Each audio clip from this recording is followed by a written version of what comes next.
A man wakes up in an unremarkable parking lot in Germany, which 74 years prior was known as Führerbunker, where the Nazis' top brass in World War II waited out their final days. He's got a splitting headache, almost like he'd been shot in the head, and a strange little toothbrush mustache.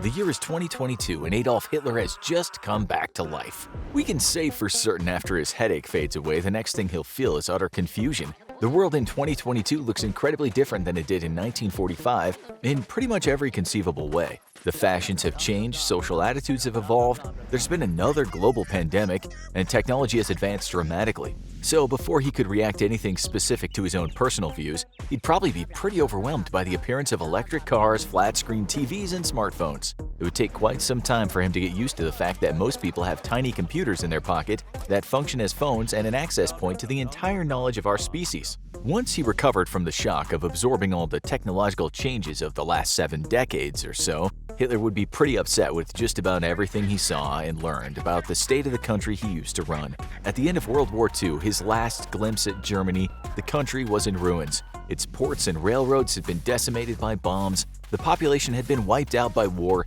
and his own genocides alike, and it seemed as if it might never recover. Now, Germany is considered to be a thriving and widely trusted nation on a global scale. Though Hitler would likely be glad to see his homeland doing well, he would be furious about everything else the nation was doing, and has been doing since his death. First, he would see that the flag being flown by the nation of Germany has changed in his absence. When the Nazi Party rose to power in 1933, the traditional black, red, and gold German flag was discarded, and 2 new national flags were chosen: a black, red, and white flag, and the horribly recognizable swastika flag of the Nazi Party. In 1935, the shift toward Nazism was made complete, and the swastika flag took its place as the nation's only official flag. After the fall of the Third Reich and the end of Hitler's regime, the flag was returned to its original black, red, and gold self. This marked the end of the darkest period in Germany's history, and it would make Hitler absolutely furious. This is far from the only way in which Germany has attempted to undo the damage done by the Nazi Party, both to itself and to the world at large. In March of 2015, Chancellor Angela Merkel discussed the lingering effects of the war on the nation's identity, saying, "We Germans will never forget the hand of reconciliation that was extended to us after all the suffering that our country had brought to Europe and the world." Speaking of Chancellor Merkel, Hitler would be infuriated if he happened to wander into a bar and see her on the TV, leading the country as its first female chancellor. Women under the Nazi regime were prohibited from holding executive office or taking any influential role in politics. They were expected to stay home and act only as wives and mothers, giving up all other responsibilities aside from supporting their husbands and having as many German babies as possible. Not only does Merkel not have any children, but she holds the highest political office in Germany. Hitler would demand that that bar's proprietor change the channel to something else, and when the TV flipped to an international news channel, he would be angry to see that England recovered from the Blitz, and Poland is its own country and still exists, with its own beautiful cultural achievements, in spite of the damage done to it in World War II. Hitler would snatch the TV remote from the bar's owner and continue flipping through the channels, looking for something, anything that might indicate the lasting effects of his regime. He would not like what he found. As someone who was big on censorship, with the Nazi Party devoting countless time and resources to propaganda and crushing all dissenting opinions, the freedom of international and German media would come as quite a shock. Starting in 1934, it was illegal to criticize the Nazi government or even joke about Hitler. Doing so was considered a form of treason. Anti-Nazi newspapers were closed down, radio broadcasts and print media were controlled, and propaganda was produced to glorify Hitler and the Nazi Party as a whole. He would turn to a channel where a sitcom was making fun of him and demand to know why that was allowed. Everyone he asked would just laugh at him, and his face got redder and redder, and he could do nothing to stop them. You can only imagine his blood-boiling rage when he finds out that the iconic and beloved Jewish comedians like Mel Brooks and Charlie Chaplin have made millions with clever jabs at the Big Bad Führer in movies like The Producers and The Great Dictator, both of which are enjoyed just as much in Germany as anywhere else. It's not just acceptable to joke about Hitler or openly criticize him now. Freedom of the press is a high priority in Germany and protected by its constitution. The Press Freedom Index, compiled by the NGO Reporters Without Borders, ranks Germany in the top 20 countries for free press, placing it well above the United States and the United Kingdom. Berlin, Hitler's old stomping grounds, is one of the top 10 media cities in the world, with 440 correspondents from 60 different countries reporting on its soil. The German Press Council, made up of publishing and journalism associations, works to maintain free access to information as well as journalistic ethics in the country, helping to ensure that nothing like the censorship under the Third Reich happens again. Finished with television, Hitler would storm out of the bar, back out to the streets, and make his way to a local library. Maybe he could find some good Nazi literature or his own book Mein Kampf to cheer him up. Instead, he'd be shocked at the wide variety of volumes on shelves, covering all manners of topics once banned under his own authority. The Nazi Party conducted a series of infamous book burnings, targeting books in Germany and Austria in the 1930s. The initial wave of targets included those by Jewish, communist, socialist, anarchist, and pacifist authors, including the works of writers like Albert Einstein, Helen Keller, Victor Hugo, Jack London, and Leo Tolstoy. Eventually, anyone who was not a vocal supporter of Nazism was a target, and their books were burned. Hitler would fly into a rage seeing a copy of Hugo's Les Miserables on display, or a copy of Tolstoy's War and Peace. These books were meant to be eradicated from German soil. But time marched on, and you can't fight the written word. Just imagine what someone so insistent on fighting for traditional values would think of 50 Shades of Grey.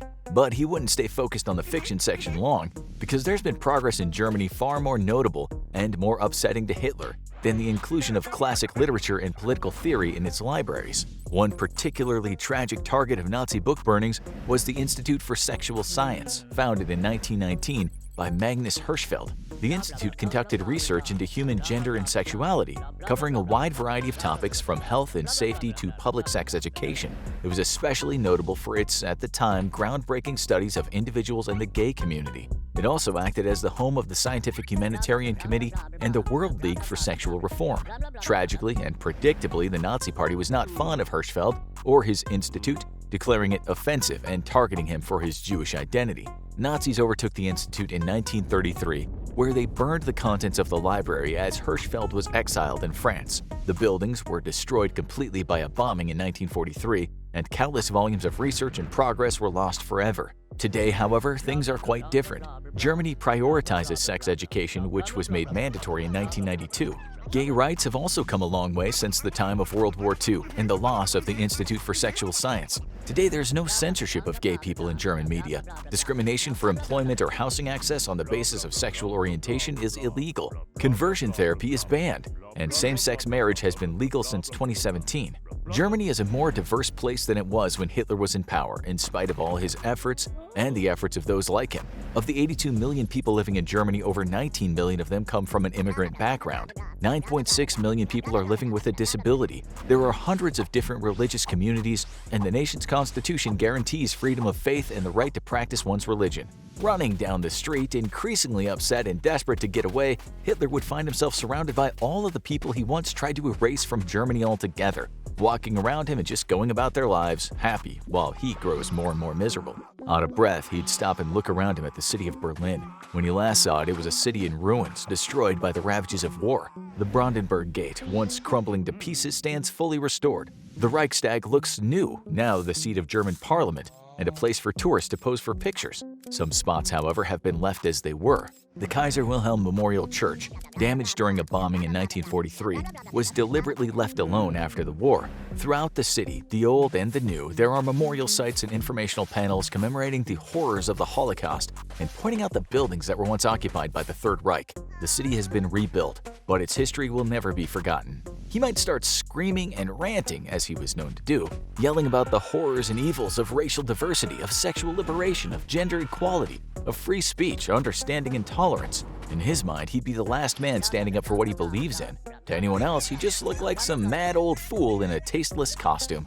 And finally, Hitler's terrible, horrible, no good, very bad day would end with him being hauled off to jail by the German police. You see, in Germany, the law bans symbols of anti-constitutional organizations and has strict laws against displaying them in public. Nazi salutes or positive statements about Hitler also fall under the designation. Displaying Nazi iconography, such as a Hitler costume or a swastika armband in public, can result in up to 3 years in prison, or 5 if the hateful display is considered to be inciting violence against a specific racial or religious group. Naturally, a man making his way down the streets of contemporary Berlin in full Nazi uniform and bearing an uncanny resemblance to Adolf Hitler would draw quite a bit of negative attention. especially with his ranting and raving. People would be taking pictures for Twitter, live streaming on Instagram, and calling the local police. Someone might throw an empty coffee cup at him. Someone might throw a full coffee cup at him. Others would cover their child's eyes. Hitler could try to run. He could try to hide. He would find himself brought in for questioning. After a short conversation with the man, no officer in their right mind would release him back out into Germany at large. He would receive the maximum sentence and likely be given a psychological evaluation as well. So, if Adolf Hitler woke up today and found himself in the present, he would see how the world has moved on without him and done its best to make sure no one like him ever wins again.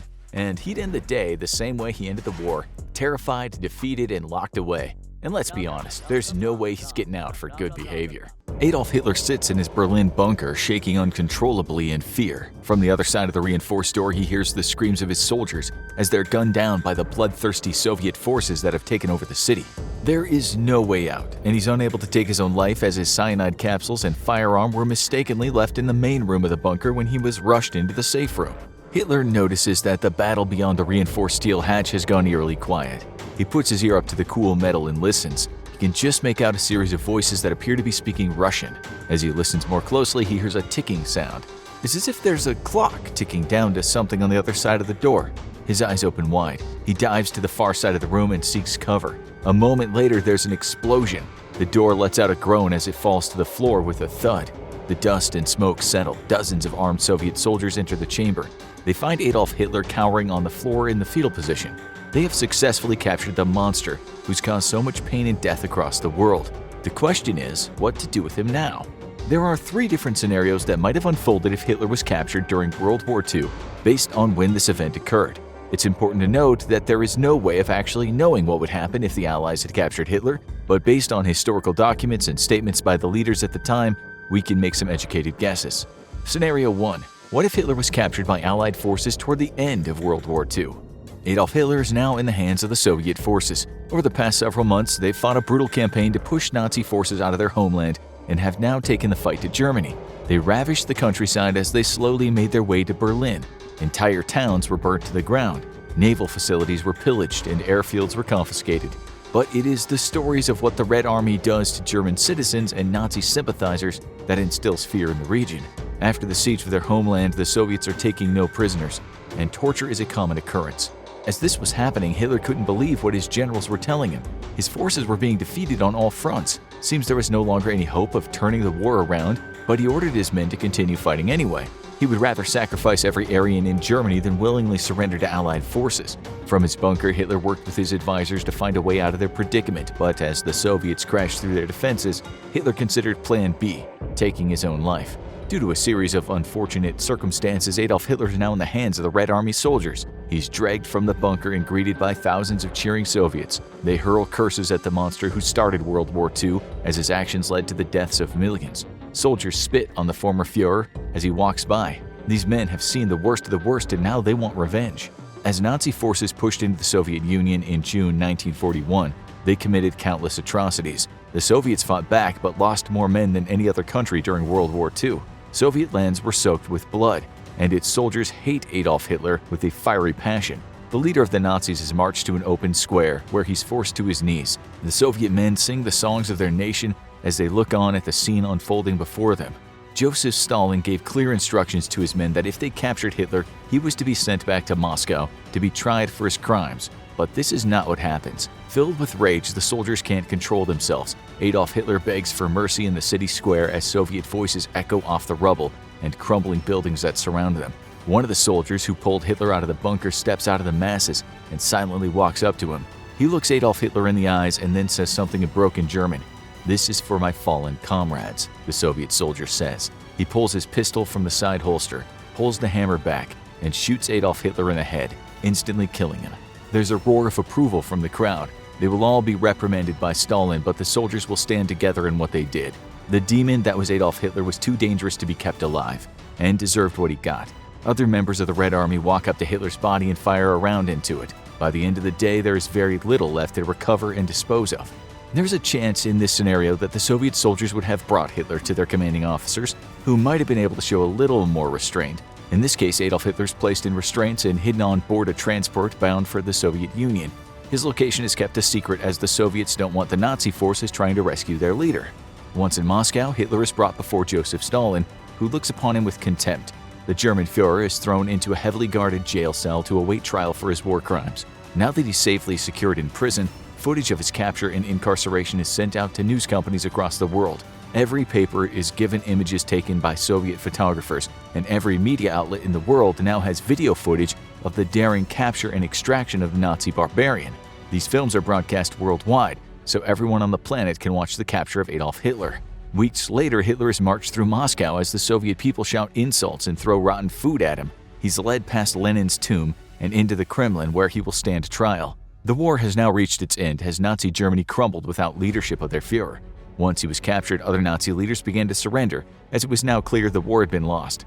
There are still groups of Nazi youth and soldiers fighting in more remote areas, but between the Allied forces pushing across Europe on the Western Front and the Soviets controlling much of the eastern portion of the continent, the war in Europe is all but over.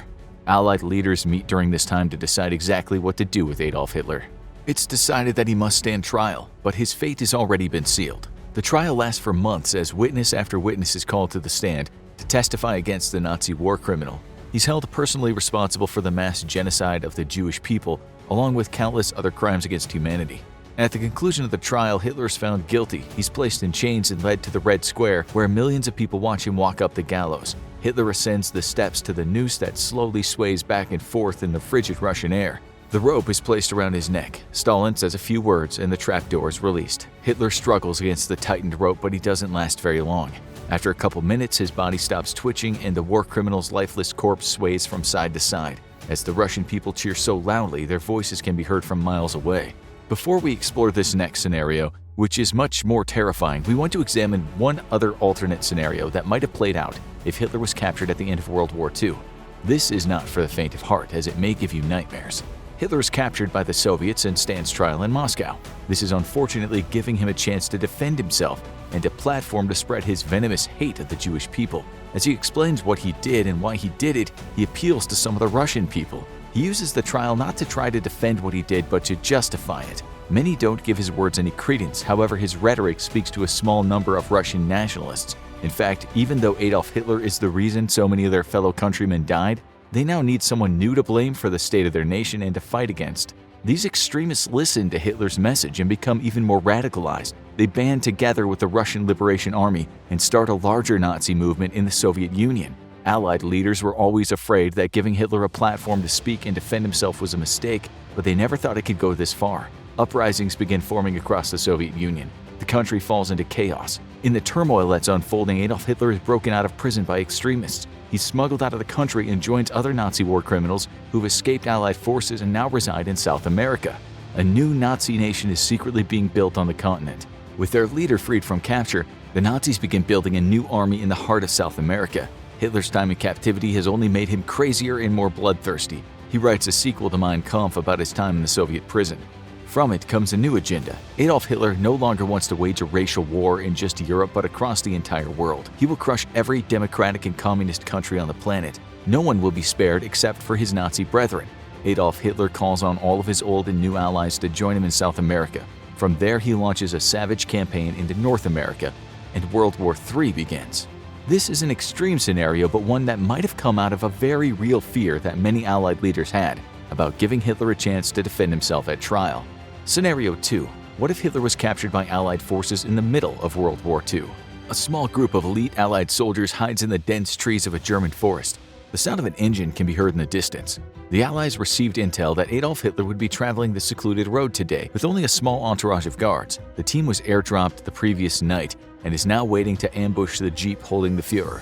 The Nazi vehicle crests the hill. There are 4 men in it. Their target sits in the back. The Allied commander gives the signal and the soldiers get ready. As the jeep passes their position, they shoot out the tires. The vehicle swerves out of control and slams into a tree on the side of the road. The Allied soldiers spring out of the foliage and open fire on the men in front of the jeep. Their bullets shatter the windshield and rip through the Nazis in the front seats of the vehicle. The general who sits next to Hitler raises his machine gun and returns fire. The Allied soldiers dive for cover. From one of the treetops, a sniper peers through his scope. He holds his breath and pulls the trigger. The head of the Nazi general explodes as the bullet from his Springfield rifle passes through the German skull. Adolf Hitler scrambles for his pistol. He pulls the Walther P-38 out of its holster. Before he can turn to aim it, a Thompson machine gun is pressed to his skull. "Drop it or you die," the commander of the Allied forces hisses. Hitler lets go of the gun. It falls to the floor of the Jeep with a clank. The Allied soldiers drag the Führer from the Jeep and gag him. The Special Forces unit carefully makes their way through enemy territory. They must move fast, as it won't be long until the Nazis realize their leader has been kidnapped. The band of soldiers and the prisoner make it to a Nazi Air Force base. It's risky to try to steal a plane while also hauling the most wanted man in the world along with them, but it is the only way out. The men wait for a shift change. When the time's right, they run to one of the Heinkel HE-111 furthest away from the watchtower. The squad piles into the aircraft as they throw Hitler into the cargo hold. The commander uses the butt of his gun to knock the Führer as two men scramble into the cockpit. They start the engine and move toward the runway. In confusion, the Nazis try to identify who's taking the plane out for an unauthorized flight. It doesn't even cross their minds that Allied soldiers are the ones stealing the aircraft with Hitler aboard. The plane takes off and the Nazis finally realize something is terribly wrong. They open fire on the stolen Heinkel HE-111, but the Allies are already out of range. They fly across the North Sea and land in Great Britain. Adolf Hitler is put in prison, and the British inform the world that the monster who started World War II has been captured. However, this does not necessarily lead to a happy ending, as Nazi Germany is dominating the war in Europe, and since their leader is now in an Allied prison, someone else must take over the war effort. There are 3 men who could claim the Nazi throne and continue fighting Hitler's war. Unfortunately for the Allies, all 3 of these Nazis might be more competent leaders than Hitler. As it turns out, capturing Hitler is one of the worst things the Allies could have done in the middle of World War II. With the former Führer awaiting trial in Britain, Heinrich Himmler takes over as the leader of Nazi Germany.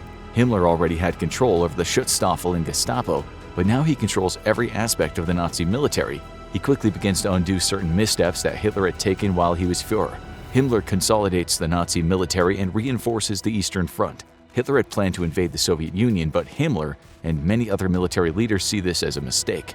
Himmler uses his command over the SS and uses them as a secondary military force. Although he's hell-bent on carrying out the extermination of the Jewish people like the other Nazi officials, he sees that forces are needed elsewhere. By maintaining a strong defense along the Eastern Front and the English Channel, Himmler's able to keep the Allies to the north at bay. He sends a large force to aid Italy in defeating enemy forces in North Africa, where Hitler failed. Himmler succeeds and secures large amounts of oil and resources for Germany. This allows the Nazis to continue to build up their war machine with much fewer losses than if they'd invaded the Soviet Union. Hitler's capture in the middle of World War II was Germany's best-case scenario. By focusing its forces on one front at a time, the Nazis were able to secure victory in Europe and move on to the next phase of the war. If Himmler didn't rise to power, then Joseph Goebbels might have been the one to weasel his way into controlling the Nazi Party. Hitler had met with Goebbels just before he was captured and saw what the Minister for Public Enlightenment and Propaganda had in store over the coming months. Goebbels' new campaign to recruit more soldiers to the Nazi cause extends beyond Germany and into other countries in Europe. He seeks to unify people using scare tactics and uniting them behind a common enemy, the Jews. Goebbels recruits like-minded individuals from Spain, Portugal, and other European countries, including those who are part of the Allies alliance. He uses radio broadcasts while simultaneously dropping massive amounts of pro-Nazi pamphlets over major cities. His main goal is to keep morale high and a fresh flow of recruits coming to the Nazi ranks. He hands over the military aspect of the war to the others who have more experience and can make better decisions. Through Goebbels' mass propaganda campaign and the tactics of the military generals who are smarter than Hitler, Germany might have been able to increase its numbers and territory while the Führer rots in jail. Hermann Göring was Hitler's closest ally and friend when he rose to power in Germany. After Göring fell out of favor with the Führer over numerous bad military decisions, he started getting illusions of grandeur. He had been the commander-in-chief of the Luftwaffe, but with the former Führer out of the picture, Göring is now ready to take over all parts of the military and the Nazi Party as a whole. One of Göring's main obsessions is the final solution. Now that he's in charge of Germany, he ramps up the efforts to wipe out the Jewish people across Europe. It's a worst-case scenario for the Jews, as the new leader of the Nazis is just as hell-bent on genocide as Adolf Hitler was. However, Göring gets distracted easily and becomes more concerned with riches and prestige than actually winning a war. He continues to make bad military decisions and does not listen to his advisors. Others in the Nazi Party become frustrated with Göring and how he's running the country. They assassinate him, and someone else fills the power vacuum in Germany. None of these options would be good news for the rest of the world if Hitler was captured. Each successor had his own quirks, and they may even allow Germany to win the war. The capture of Adolf Hitler by the Allies in the middle of World War II might have actually been a bad thing. Regardless of who took over for Hitler, the fate of the former Führer would have been the same. Adolf Hitler sits in his cell, staring at the stone wall and thinking about where he went wrong. The smell of burning cigars fills the air as Hitler snaps out of his daydream. A gruff cough and the clearing of a throat causes Hitler to turn around. Standing on the other side of the bars is Winston Churchill. He has a look of disgust on his face and fire burning in his eyes. Churchill hates Adolf Hitler, maybe more than anyone else in the entire world. He's seen firsthand the destruction Germany had done to Europe. The bombings of Britain still sit at the forefront of his mind. He's brought with him a loaded pistol and still hasn't decided if he's going to use it or not. Churchill and the other Allied leaders decided that this man should stand trial for his crimes, but deep down Winston Churchill wants to be the one to put a bullet in his chest. The two men stare at each other. Churchill hacks up phlegm and spits on the floor in front of Hitler. "This will not be merciful. Your trial will be swift. Your fate is already determined. I'll see you in hell." Churchill turns and leaves Adolf Hitler alone with his thoughts in the damp jail cell. Later that day, he's escorted to the National Courthouse. Adolf Hitler's trial is a short one. He's convicted of war crimes and crimes against humanity. He's sentenced to death. Days after he's found guilty, Adolf Hitler is executed. Britain does not make a spectacle of it. His body's loaded on a Royal Navy vessel and carried out to the northern Atlantic. Sailors drop the weighted body into the frigid water. Winston Churchill stands on deck, smoke streaming out of his cigar, as he watches Hitler's body sink into the abyss. Scenario 3. What if Hitler was captured by Allied forces at the beginning of World War II? The Nazi Party has risen to power. Adolf Hitler is now the Führer of Germany, and he has plans to take over the world while committing mass genocide. Britain and France watch in disbelief as German forces launch into Poland. They understand that there is no time to mess around. This new leader of Germany must be stopped at all costs. Britain and France will not stand for the aggressive nature of the new German Führer. They immediately send forces into Poland and push the Nazis back. It's early 1939 and the German military is growing, but not yet strong enough to take on the combined might of France, Great Britain, and the Nordic countries. The Allied forces push the Germans back. They warn Italy that if they get involved, they will not hesitate to move forces into their country. The United States has been keeping a close eye on the situation, and although they initially decided to take an isolationist policy, it's determined that Adolf Hitler and Nazi Germany pose too much of a threat to the stability of the world to be left alone. The US decides to aid European Allied forces in their endeavor to stop the mad dictator. With decisive action, Hitler doesn't have time to unify all of Germany behind him. Many of his tanks, aircraft, and naval vessels are still in the middle of being built. The Allied forces secure the borders surrounding Germany to make sure the Nazis can't expand outward. They then move in on all sides toward Berlin. Once the Allies reach the city, they place Adolf Hitler under arrest. There's a puppet government put in place to oversee the restructuring of Germany. Any Nazi sympathizers are quickly rounded up and tried for their unprovoked attack on Poland. As Allied intelligence digs deeper into the infrastructure of the Nazi Party, they uncover a number of alarming discoveries. Adolf Hitler and the Nazis were already starting to round up Jewish families and send them to concentration camps in the region.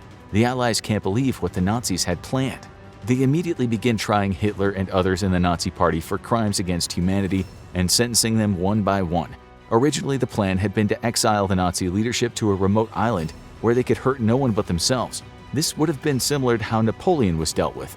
But after seeing the genocidal tendencies of the Nazi Party, Allied leaders decide that Adolf Hitler cannot be left alive. He still has supporters across Germany and in other parts of the world. If he ever escaped captivity, he could reclaim his position as Führer of Germany, and the world would descend into chaos. It's decided then that the war crimes committed during the initial invasion of Poland is enough to sentence Adolf Hitler to death. He's hung for almost throwing the entire world into another war. His closest allies are also tried and hung, while many other Nazis are placed in jail for the remainder of their lives. Capturing Hitler at the beginning of World War II would have been a best-case scenario. In order to do so, Britain, France, and the US needed to step up and fight back early on. By cutting off the serpent's head at the beginning of the conflict, Nazi Germany might have been kept under control and eventually dismantled without a world war. After Hitler's capture and execution, the Nazi Party's hold on Germany falls apart. Others try to take Hitler's place, but it's too late. There's been a shift in power, and now outside forces are influencing the restructuring of the German government. Pro-democracy candidates are put into office, and Germany starts to look much more like France and Britain than its former dictatorship. This would have been the ideal outcome if Adolf Hitler was captured during World War II. The earlier he was put behind bars and tried for his crimes, the less damage he could do to Europe and the rest of the world. There may have been repercussions to his capture if the rest of the Nazi Party was not dealt with at the same time as the Führer, but if Hitler had been stopped in 1939, millions of lives could have been saved. That being said, there's no telling what would have happened if the Nazis had been stopped early on. Perhaps the Soviet Union would have amassed a huge army and invaded Europe. Or maybe an even worse dictator would have arisen in another country. The only thing we can be sure of is that if Adolf Hitler had been captured, he would have been put on trial and most likely executed. Here at the Infographics Show, we try to brainstorm all kinds of topics we think you'll find interesting. But it's even better when we get a great suggestion from our viewers. Viewer Robert suggested we cover the many attempts to assassinate Adolf Hitler. It's quite a story, so Robert, here's the video. July 20th, 1944 was a sweltering day at Germany's Eastern Front headquarters, near the town then known as Rostenburg, East Prussia. Weather is always a factor in war, but even though there was no battle at Rostenburg that day, the unpleasant heat would alter the course of history. Someone made the call that it was too hot to hold the high-level meeting in the concrete bunker within the so-called Wolf's Lair or Wolfschanze. Instead, they would meet in a wooden room with windows. You'd think that the Nazi leadership would be more vulnerable in the less fortified setting, but the change of venue may have saved Adolf Hitler's life, at least for a little while. Today was to be the culmination of an assassination plot by the German resistance, including several high-ranking military officers and civilians, that had been years in the making. Hitler had no idea there was a briefcase containing a bomb underneath the oak table just 2 seats down from him. Neither did anyone else in the room, save the man who placed it there, Lieutenant Colonel Klaus Scheck von Stauffenberg, who excused himself on the pretext of making a phone call. At 12:42 p.m., the bomb went off and Stauffenberg hurried away to set the rest of the plan in motion. The July plot was only the latest of more than 30 assassination attempts against Hitler, both before and after he'd seized power. The Nazi dictator had literally been dodging bullets left and right. In 1921, an unknown person in a crowd took a shot at Hitler as he was speaking. 2 more shooting attempts followed in 1923. The first, also in a crowd, the second, a shot at the car Hitler was in. There were 4 attempts in 1932. The first in January was an attempted poisoning. Others dining with Hitler at Berlin's Hotel Kaiserhof contracted severe food poisoning. Hitler took ill as well, but wasn't as sick as the others, possibly because of his vegetarian diet. A few months later, someone fired a shot at the train carriage where Hitler was sitting. In June, a group planned to ambush Hitler's car, but without success. At a speech on July 29th, several people lobbed stones at him, one of which did hit him in the head, but not hard enough to take him out. In 1933, Karl Luttner, a communist and labor leader, plotted with others to kill Hitler by planting a bomb. The day before the election of March 5th, which brought Hitler to power, he was to deliver a public speech, and Luttner intended to use the opportunity to assassinate the Nazi leader before it was too late. But the authorities in what was still the Democratic Weimar Republic found out about the plan and arrested Luttner and his collaborators. Later that year, a separate group, never identified, dug a tunnel underneath a church in Potsdam where Hitler was scheduled to speak, accompanied by other Nazi leaders. Presumably, the tunnel would have been used to plant explosives had security forces not discovered it. As Hitler tightened his stranglehold over the German government, members of the right wing outside the Nazi circle also began to plot against him. Helmuth Mittlus, head of the radical middle-class party, joined forces with the retired Navy captain Hermann Ehrhardt to recruit 150 collaborators to infiltrate the SS. The plan was uncovered by the Gestapo, and most of the conspirators faced severe punishment. A few avoided discovery and remained in the army to continue the internal resistance. The Night of the Long Knives was a deadly purge of the SA, the Nazis' original core group, which was being sidelined in favor of the elite subgroup, the SS. Otto Strasser, a disaffected former Nazi whose brother was killed in the Night of the Long Knives, led other German exiles in Prague in the anti-Nazi Black Front. They carried out an unknown number of assassination attempts in the late 1930s. Joseph Goebbels named Strasser Germany's public enemy number 1. In 1938, the military intelligence chief Major General Hans Oster, along with several other military leaders, conspired to arrest Hitler if he reneged on his commitment not to invade Western Czechoslovakia, which the Nazis called the Sudetenland. They were counting on British support for this action, which they intended as a prelude to the reinstatement of Kaiser Wilhelm II.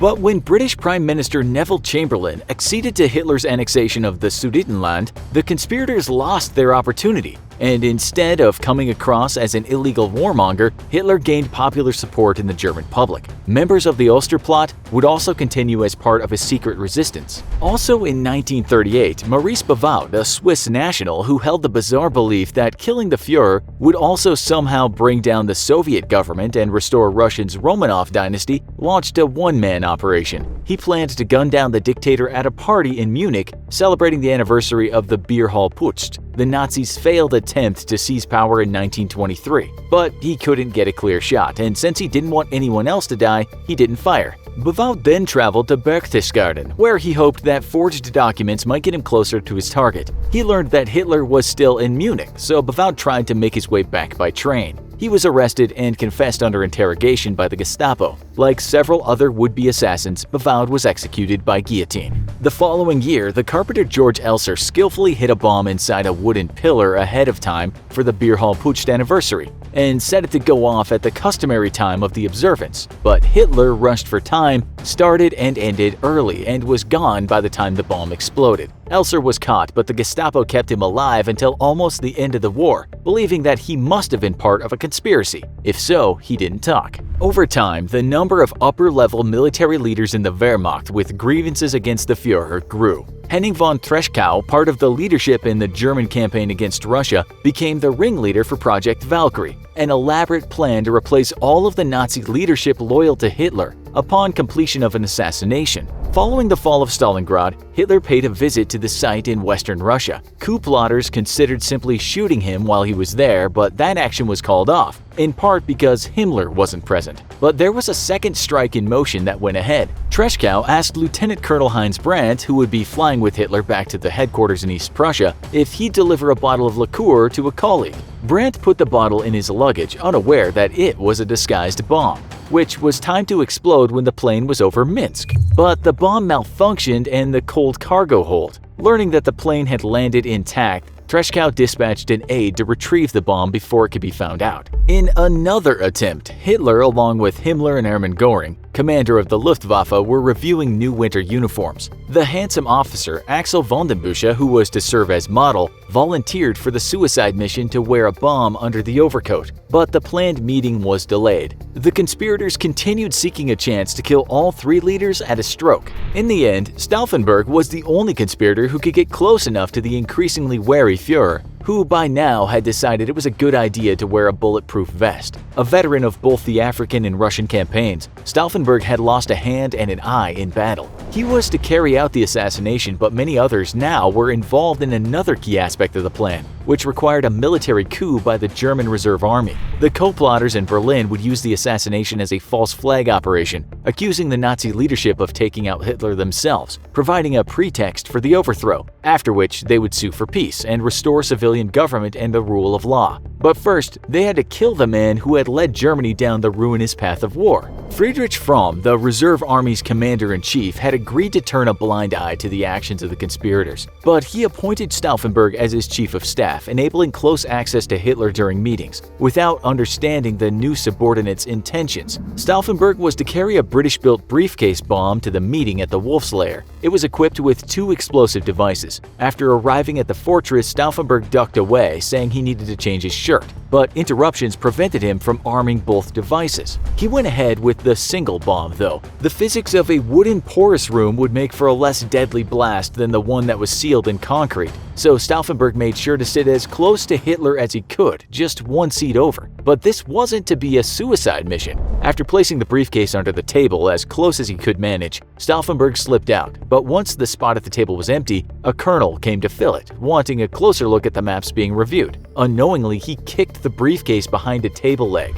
When the bomb went off, that made the difference. 1 person was killed instantly. 3 others later died of their injuries. Hitler was wounded. He suffered temporary paralysis and a dislocated arm. His buttocks were bruised and he had a broken eardrum. His pants were torn to shreds and his hair was a mess. But he lived, and that message was relayed to Berlin, preventing the coup. Hitler, who was now boasted of being immortal, gave the order that the conspirators should die like animals. They were hanged with meat hooks and piano wire. One account describes a prolonged torture, with the condemned repeatedly taken to the edge of death and then revived. The following year, the nightmare of the Nazi rule would end with the Soviet capture of Berlin, and Hitler would become his own last victim, shooting himself in the head rather than face justice for his crimes. In the early post-war years, German public opinion remained hostile to the conspirators in Operation Valkyrie, with most people considering them traitors. Meanwhile, following the Nuremberg trials, many rank-and-file Nazis received amnesty from the West German government. It took time, but Germans did come to confront their complicity in Nazi atrocities, and the view of the German resistance began to change. In the early 21st century, only a small minority of Germans polled held negative views of the resistance, who are now officially memorialized. Perhaps the greatest symbol of respect for the resistance fighters comes in a ceremony every year, when new recruits to the German military are sworn in on July 20th.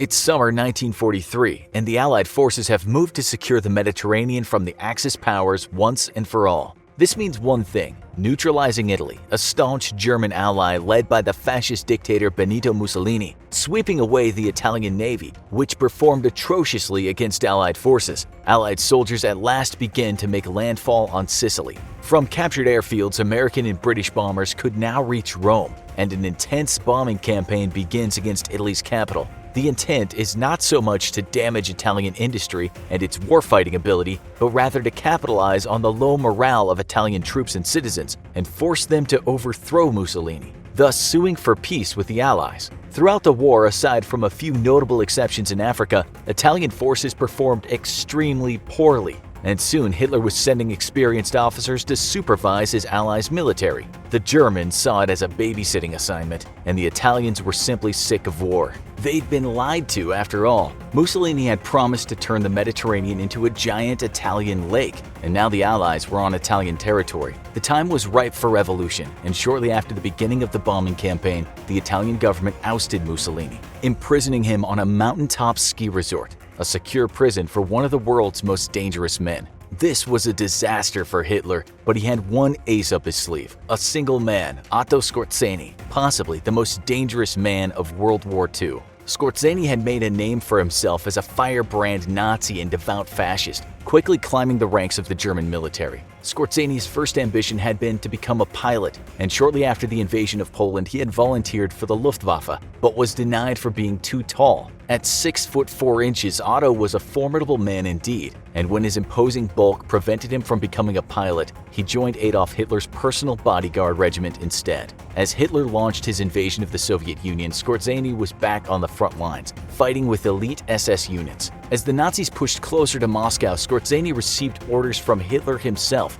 He was to capture several key Communist Party buildings and the NKVD headquarters. This would have afforded the German military with huge amounts of valuable intelligence and bid a devastating blow to Soviet fighting morale. But Skorzeny's greatest prize was the sluice gates to the Moscow Canal. Hitler had plans to open the sluice gates wide and let all of Moscow flood, turning the Soviet capital into a lake. Fortunately for the Soviets, the German advance began to falter and then halt. Far too valuable to be lost on the Eastern Front, Otto Skorzeny was ordered back to Germany after being hit in the back of the head by shrapnel. Healing from his injuries, Skorzeny had nothing but time on his hands, time that he used to contemplate his previous orders to capture important communist buildings, the Soviet secret police headquarters, and the Moscow Canal sluice gates. Skorzeny felt that the German military lacked units specialized in such forms of unconventional warfare and began to develop theories on waging unconventional warfare deep behind enemy lines. He studied historical partisan movements and spoke with experienced infantry and paratrooper commanders. In a time before special forces, Otto Skorzeny was developing the first modern plan for a special operations task force. Skorzeny's task force would operate deep behind enemy lines and use subterfuge,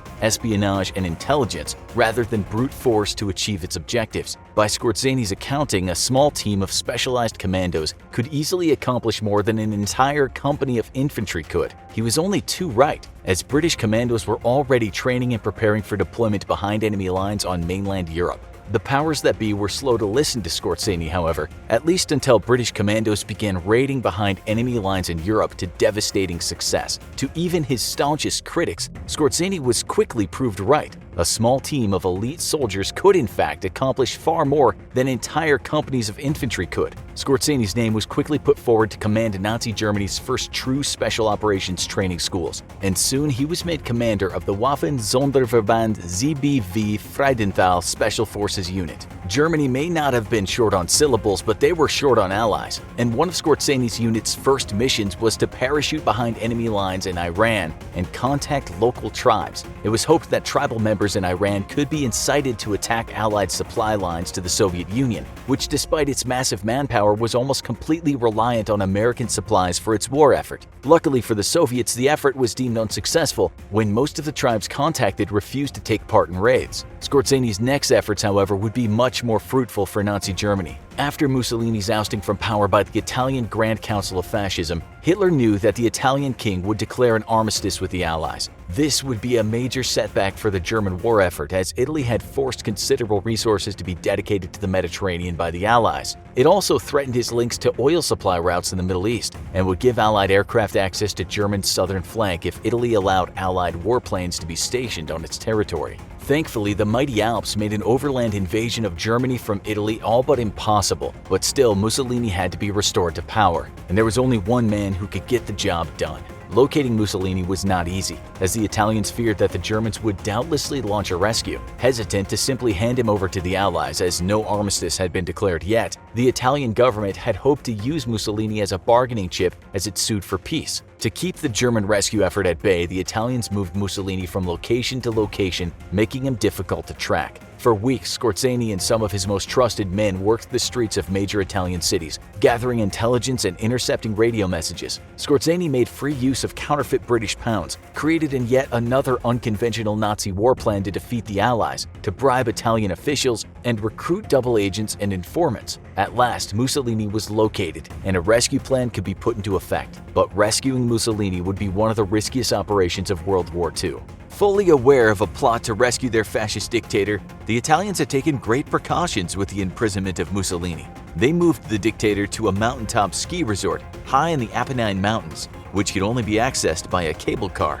The cable car station was itself guarded by Italian infantry, and at the mountaintop resort, Mussolini was guarded by 200 elite Carabinieri guards. The resort was in effect a fortress, with only the cable cars leading up to the top of the mountain. Any troops attempting to use the cars would be slaughtered long before they got a chance to disembark. Rescue would be impossible.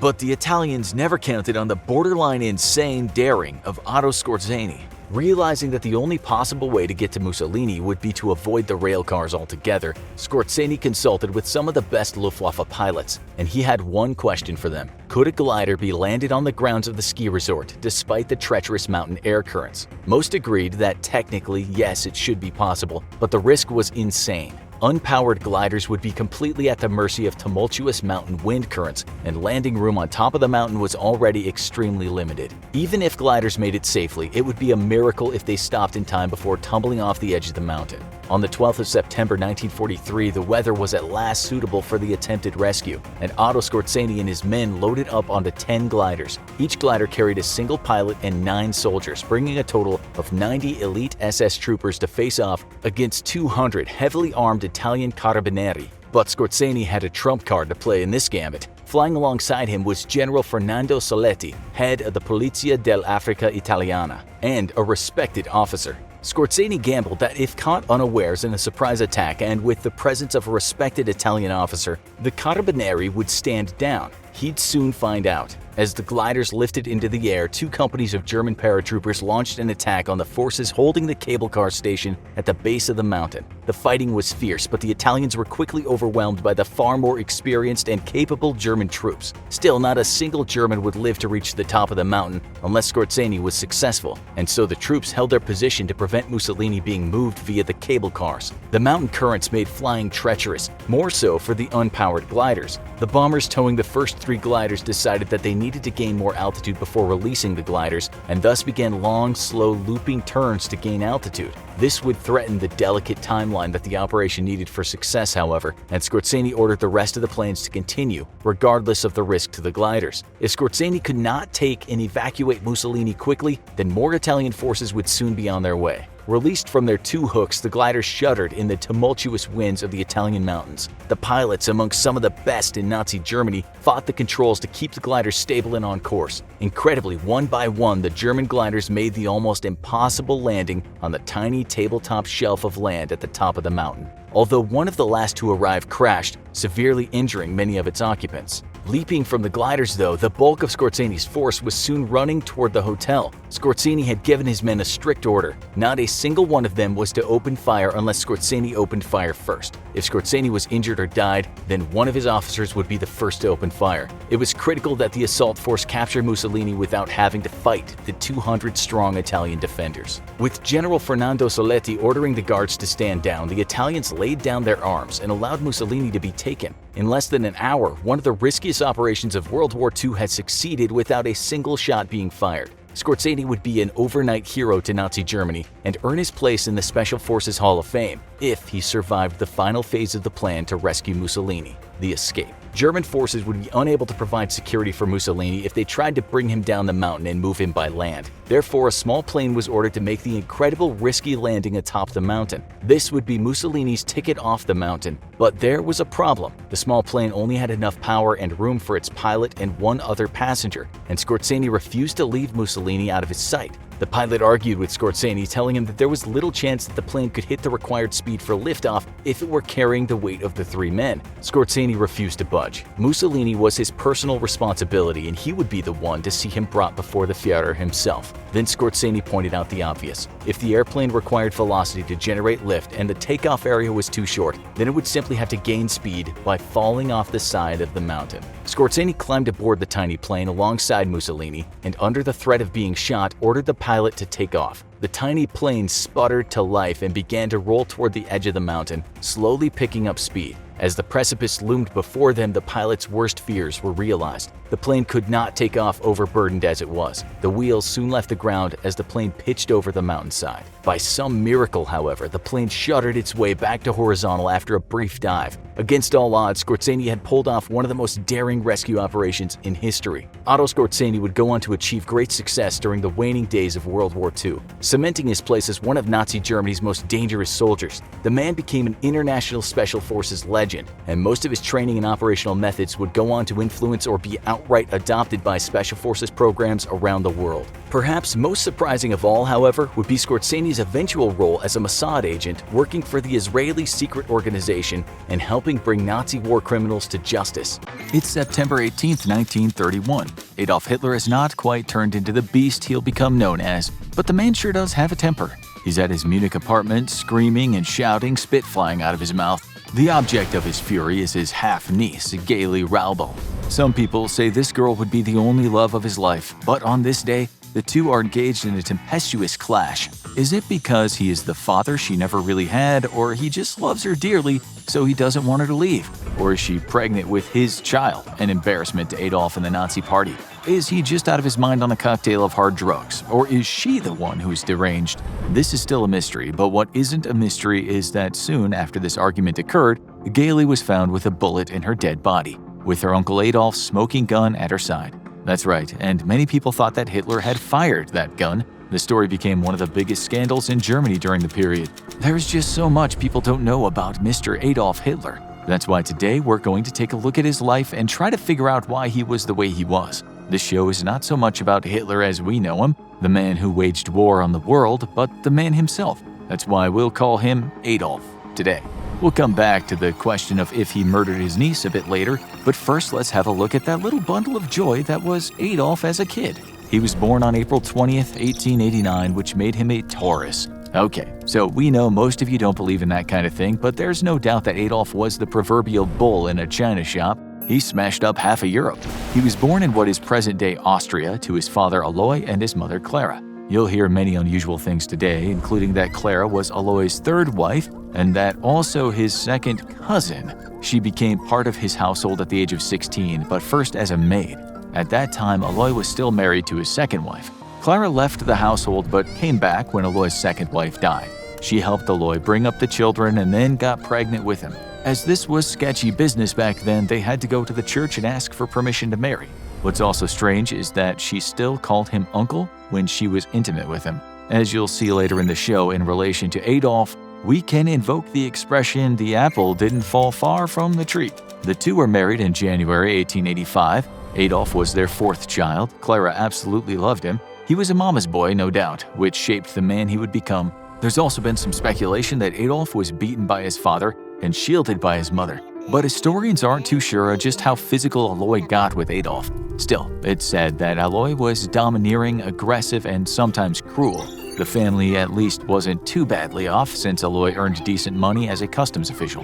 One of the reasons that Clara liked Adolf so much was the fact that she already had lost 2 of her kids, Gustav and Ida, to diphtheria. Out of 6 children she had with Aloy, only 2 survived childhood, Adolf and Paula. Not surprisingly, Paula changed her name after the Second World War. It is safe to say that Adolf feared his father and adored his mother. When his father died in 1903, Adolf was 13, and he didn't seem overly troubled. Now he had his mother all to himself. Yes, this is all very Freudian. Just wait until you hear about his sex life when he becomes an adult.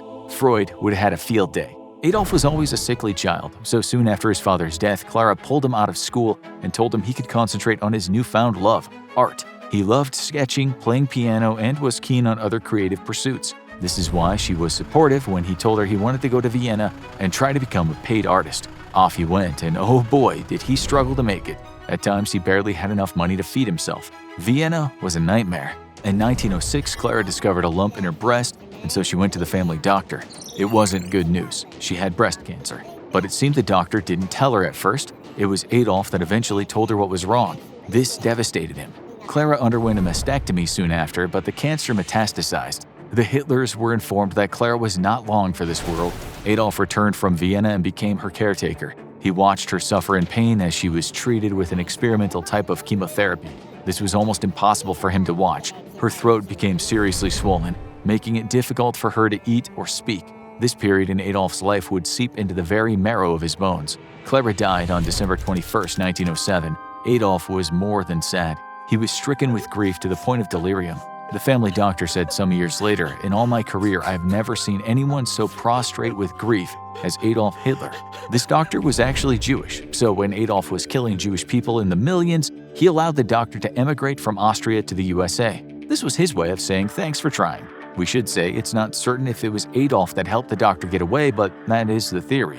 During the war, when the doctor was in the US, he was contacted by the Office of Strategic Services, an intelligence agency that was the precursor to the CIA. They wanted to know what Adolf Hitler was like as a child. What made the monster? The doctor said, "While Hitler was not a mother's boy in the usual sense, I never witnessed a closer attachment. Their love had been mutual. Clara Hitler adored her son. She allowed him his own way whenever possible. For example, she admired his watercolor paintings and drawings and supported his artistic ambitions in opposition to his father, at what cost to herself, one may guess." Even though Adolf had been loved by his mother, you can't argue with the fact that he had a pretty grim childhood. He grew up with a tyrannical father in a family that had suffered the loss of 4 children. And just when Adolf was trying to enjoy his adulthood, he had no parents at all. As he grew older, he always carried a picture of his mother around in his pocket. In his house, he had pictures of her on the wall. When he became the leader of the Nazi Party and the Führer of Germany, he designated her birthday of August 12 as a day of honor for the German mother. We can look to his sister Paula to know more about Adolf. She wrote a diary when she was a child, and it's quite interesting. In it, she talked about how her brother bullied her throughout her youth. In one entry she wrote, "Once again I felt my brother's hand land on my face." It seems she never joined the Nazi Party or outwardly showed any support for her older brother's ambitions, although in 2005 a historian discovered that at one point during the war Paula was in a relationship with a Third Reich officer named Erwin Jekelius. The psychiatrist and neurologist was involved with the terrible Nazi euthanasia programs. He ended up a prisoner of the Soviet Union and later died from bladder cancer in a Soviet labor camp in 1952. Paula wanted to marry him, but Adolf wouldn't give his permission. You'd think she would have hated Adolf for that, but it seems despite the bullying, she actually admired him. When the U.S. Army interviewed her in 1945, she outright didn't believe that her brother would order the killing of millions of Jews. We can glean more about Adolf's life from the transcript of the interview. Paula said, "My father, who was of great harshness in the education of his children, and who only spoiled me as the family's pet, was the absolute type of old Austrian official, conservative, and loyal to his emperor to the skin. My mother, however, was a very soft and tender person. When her mother was sick with cancer, she said Adolf did nothing but care for her and her mother. She said, assisting me, my brother Adolf spoiled my mother during this time of her life with overflowing tenderness. He was indefatigable with his care for her, wanting to comply with any desire she could possibly have. and all to demonstrate his great love for her. She said Adolf showed little interest in most of his subjects in school and only ever seemed interested in artistic endeavors. She told the interviewer, at school he was nothing less than a showboy. He often came home with bad school reports and admonitions. One thing she was adamant about was that her dear brother could not have done all the wicked things he'd been accused of.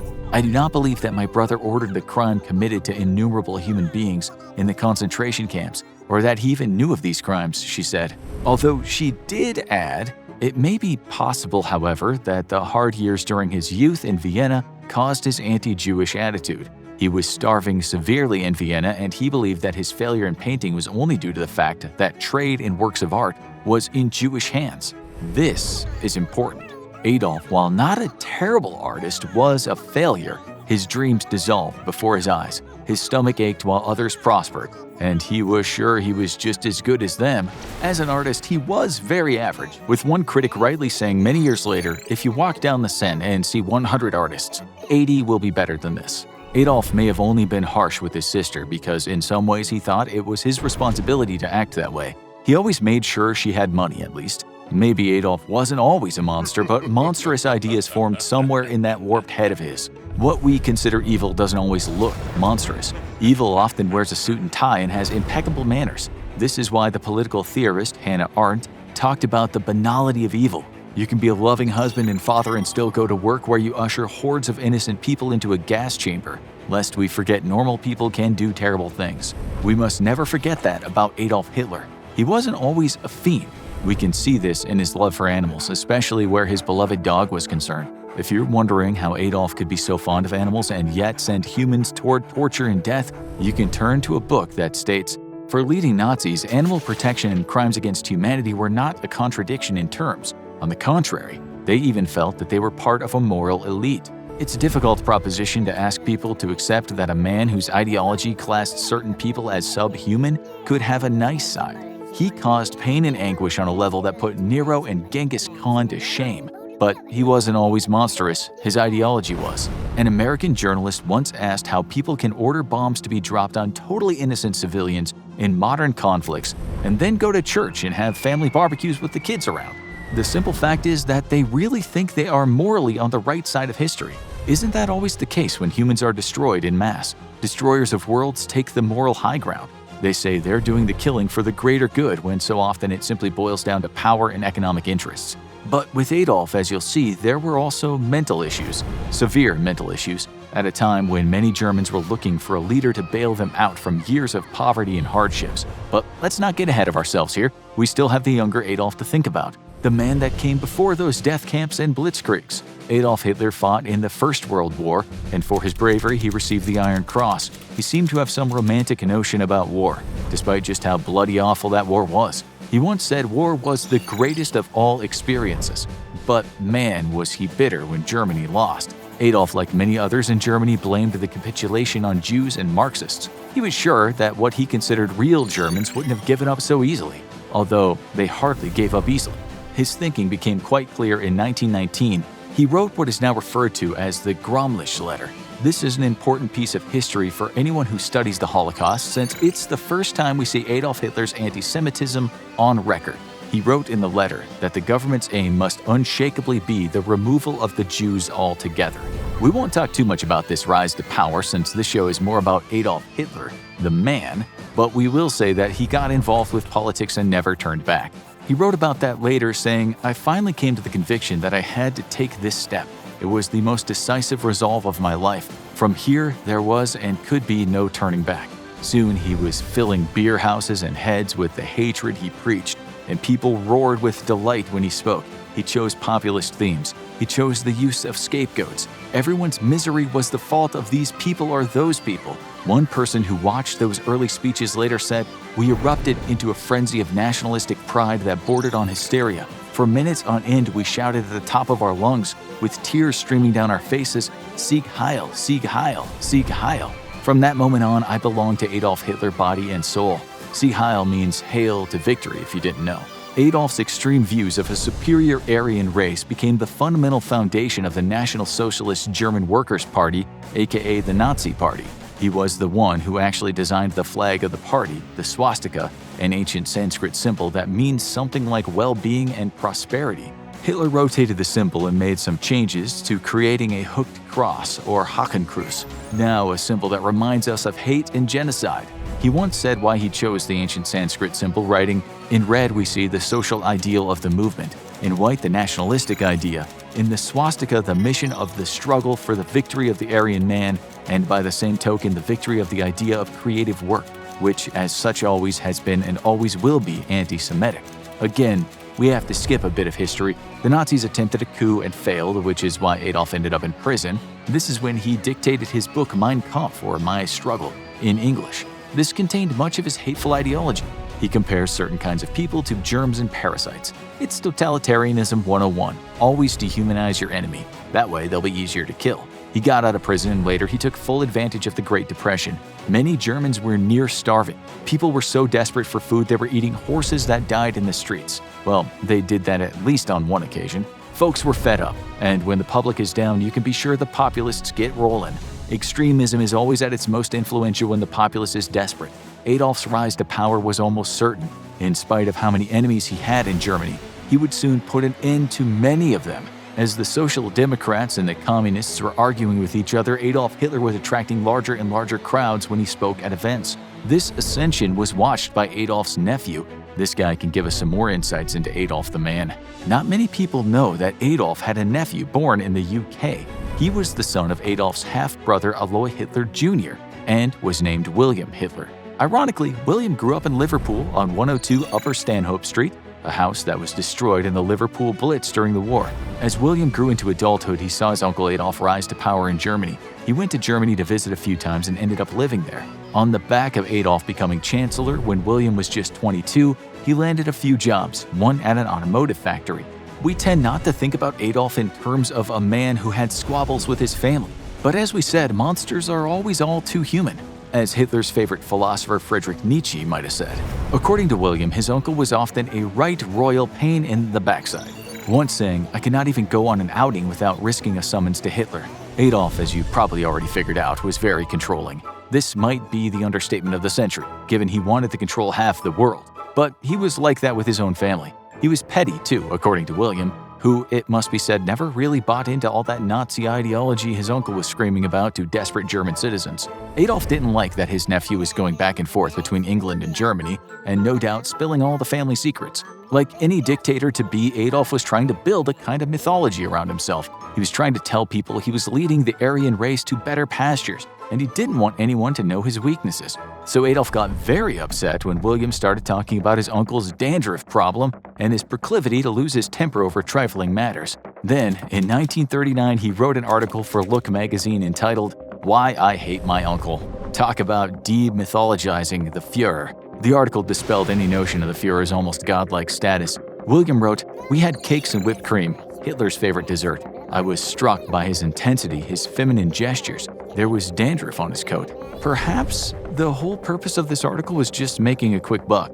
But for a while, he'd been blackmailing his uncle, telling him, "Get me a better job or I'll go to the press and I'll let all the cats out of the bags." It must have taken some balls, considering that he was blackmailing a man who ordered the deaths of millions of people. William didn't risk going back to Germany after that, and he'd even go on to fight against the Nazis for the Americans. No wonder Adolf referred to him as his loathsome nephew. William talked about his final meeting with Adolf, which again gives us some insight into Adolf the family man. He wrote, "I shall never forget the last time he sent for me. He was in a brutal temper when I arrived. Walking back and forth, brandishing his horsehide whip, he shouted insults at my head as if he were delivering a political oration. His vengeful brutality on that day made me fear for my physical safety." The reason why Adolf was so furious is that William had opened his mouth again. He published some stories when he was in England and again talked about his uncle. He said in the Look magazine article, "I drove there with friends and was shown into the garden. Hitler was entertaining some very beautiful women at tea. When he saw us, he strode up, slashing a whip as he walked and taking the tops off of the flowers. He took that occasion to warn me to never again mention that I was his nephew." William said Adolf had a tendency to become obsessed with women, after which he would become controlling. He'd intimidate people if he didn't get his own way, but he was also prone to bouts of deep depression. William said something important relating to a mystery that still confounds people today. The answer to this mystery might explain a lot about Adolf Hitler. William said he went back to Berlin in 1931 and something big had happened involving his uncle. William wrote, "The family was in trouble." He said Gaily Raubel, Hitler's half-niece, was dead. William explained everyone knew that Hitler and she had long been intimate and that she had been expecting a child, a fact that enraged Hitler. His revolver was found by her body. As the story goes, and as Hitler told the police, he'd been with his niece at the apartment and then gone to a meeting. When he came back, she was dead with a bullet inside her from his gun. As you know, Adolf wasn't Gaily's real father, but after her biological father died, her mother went to work as a housekeeper for Adolf. Gaily was 17 years old at the time, 19 years younger than Adolf.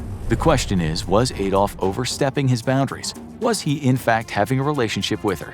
It's well documented that he was very controlling of her to the extent that some people said he kept her indoors and didn't allow her to date anyone. But that didn't stop her as she ended up dating Adolf's trusted chauffeur, Emil Maurice. When Adolf found out, he put an end to the relationship. He fired Maurice but allowed him to stay in the SS. After this, he barely let Gaily out of his sight. Some people say, despite this, she was the only truly deep love affair of his life. This sounds more believable when you hear what Adolf's right-hand man Hermann Göring said at the Nuremberg trials. Gaily's death had such a devastating effect on Hitler that it changed his relationship to all other people. Not many people knew Adolf Hitler like Göring did. We can trust his remark for its truthfulness. Adolf was certainly obsessed with Gaily, just as he'd been obsessed with his mother. But is this why he killed her? If he killed her? Many people thought Hitler was the killer. After all, she was found with his 6.35mm Walther pistol at her side. They said he'd done it and then laid the pistol next to her. In 1931, Adolf might have been powerful, but he still had a lot of enemies in Germany who were willing to accuse him of murder. Gaily was given what one person called a perfunctory post-mortem, and she was then quickly buried. The Nazi Party propagandists got busy creating tales about her depression, but some who knew her said they didn't believe the stories. This became a huge scandal. Adolf, not surprisingly, was upset about what some of the newspapers were saying about him. He called the stories a terrible smear campaign. He then wrote a story in the Münchner Post, an attempt to put the flames of the scandal out. The newspaper said they'd had a big fight because Gaily wanted to go to Vienna to get engaged to a man, and Adolf had forbidden her to go. In response to that, Adolf wrote, "It is not true that she was going to get engaged in Vienna or that I was against an engagement. It is true that my niece was tormented with the worry that she was not yet fit for her public appearance. She wanted to go to Vienna to have her voice checked once again by a voice teacher." He also wrote, "It is not true that I left my apartment on September 18th after a fierce row. There was no row, no excitement, when I left my apartment on that day." The Nazis then threatened anyone who was thinking about writing more on this story with lawsuits. But one journalist, Fritz Gerlich, didn't back down. He was sure that Adolf had killed Gaily. In March 1933, he was about to publish the evidence he'd collected. Then one night, that spring, Nazi stormtroopers burst into his office, beat him up, and took all the evidence. He was taken to prison and years later executed at Dachau concentration camp. He and others believed that Gaily's nose had been broken before she died. It's also said that she was pregnant either with Adolf's child or someone else's. Either way, this could have led to her death. There has been much speculation about Adolf's sex life. Some people have said that he didn't really have one, that he was asexual. Then there are documents that have been published in various newspaper articles and in one book called The Hidden Hitler that suggested that Adolf was a closeted homosexual, which might explain Nazi homophobia. There is some pretty strong evidence that states he had relationships with men when he was fighting in World War I. There's also some convincing evidence that he killed those who uncovered his secret due to fears of blackmailing. A lawyer who actually got to see Adolf's military files, Erich Ebermeyer, told The Guardian despite his bravery toward the enemy, because of his homosexual activity he lost out on a promotion to non-commissioned officer. Another writer said he allowed the persecution of gays in order to disguise his own true colors. But this doesn't really gel with him having a relationship with his half-niece. Maybe he didn't, but he was definitely possessive of her. One man, Otto Strasser, said he was probably the only guy that Adolf allowed to take Gaily to a dance. He said, "I could feel how much she suffered because of Hitler's jealousy. She was a fun-loving young thing who enjoyed the Mardi Gras excitement in Munich, but was never able to persuade Hitler to accompany her to any of the many wild balls. Finally, during the 1931 Mardi Gras, Hitler allowed me to take Gaily to a ball. He said after the ball they both sat down in a quiet place in an English garden where there was a Chinese tower. She wept uncontrollably, telling him that her uncle Adolf was madly in love with her, but his jealousy drove her around the bend. She wanted to escape. She told Strasser that Adolf asked her to do things that repulsed her, and when Strasser inquired what those things were, all she said was they were the kinds of things you can find in a book called psychopathia sexualis. Some of the things she said are too X-rated for YouTube. After she died, he kept a portrait of Gailey next to a portrait of his mother in every one of his rooms, according to the researcher Robert Waite. The thing is, there have been many people like Strasser who've told stories about Adolf Hitler's strange life, and many of the stories just don't match up. But if there is a recurring theme, it's that he was possessive, sometimes paranoid, short-tempered, obsessed with women, starting with his mom, and was at least a tad strange regarding his close relations. Can it be coincidence, then, that few of the women that knew Adolf Hitler in perhaps an intimate way suffered from bouts of depression and obviously didn't want to live anymore? One such woman was actress Renate Muller, who may have been on intimate terms with Adolf. We say may because, again, this is speculation. In 1937, her body was found broken on the street many stories below the room where she'd been staying. Her death certificate said the reason for death was epilepsy, but several people later said they saw Gestapo officers enter her apartment building that night. Had she been in a relationship with Adolf? Some people think she had. Her film director, A. Zeisler, later confirmed this rumor in communications with the American intelligence, and that she was becoming severely distressed over what kinds of things he was asking her to do. Zeisler said that Adolf once fell on the floor and begged her to kick him, condemned himself as unworthy, and just groveled in an agonizing manner. The scene became intolerable to her and she finally acceded to his wishes. As she continued to kick him, he became more and more excited. But can we trust these stories? After all, propaganda works both ways, and there are enough people in the world that wanted and still want to make Adolf Hitler look like a sex-crazed beast.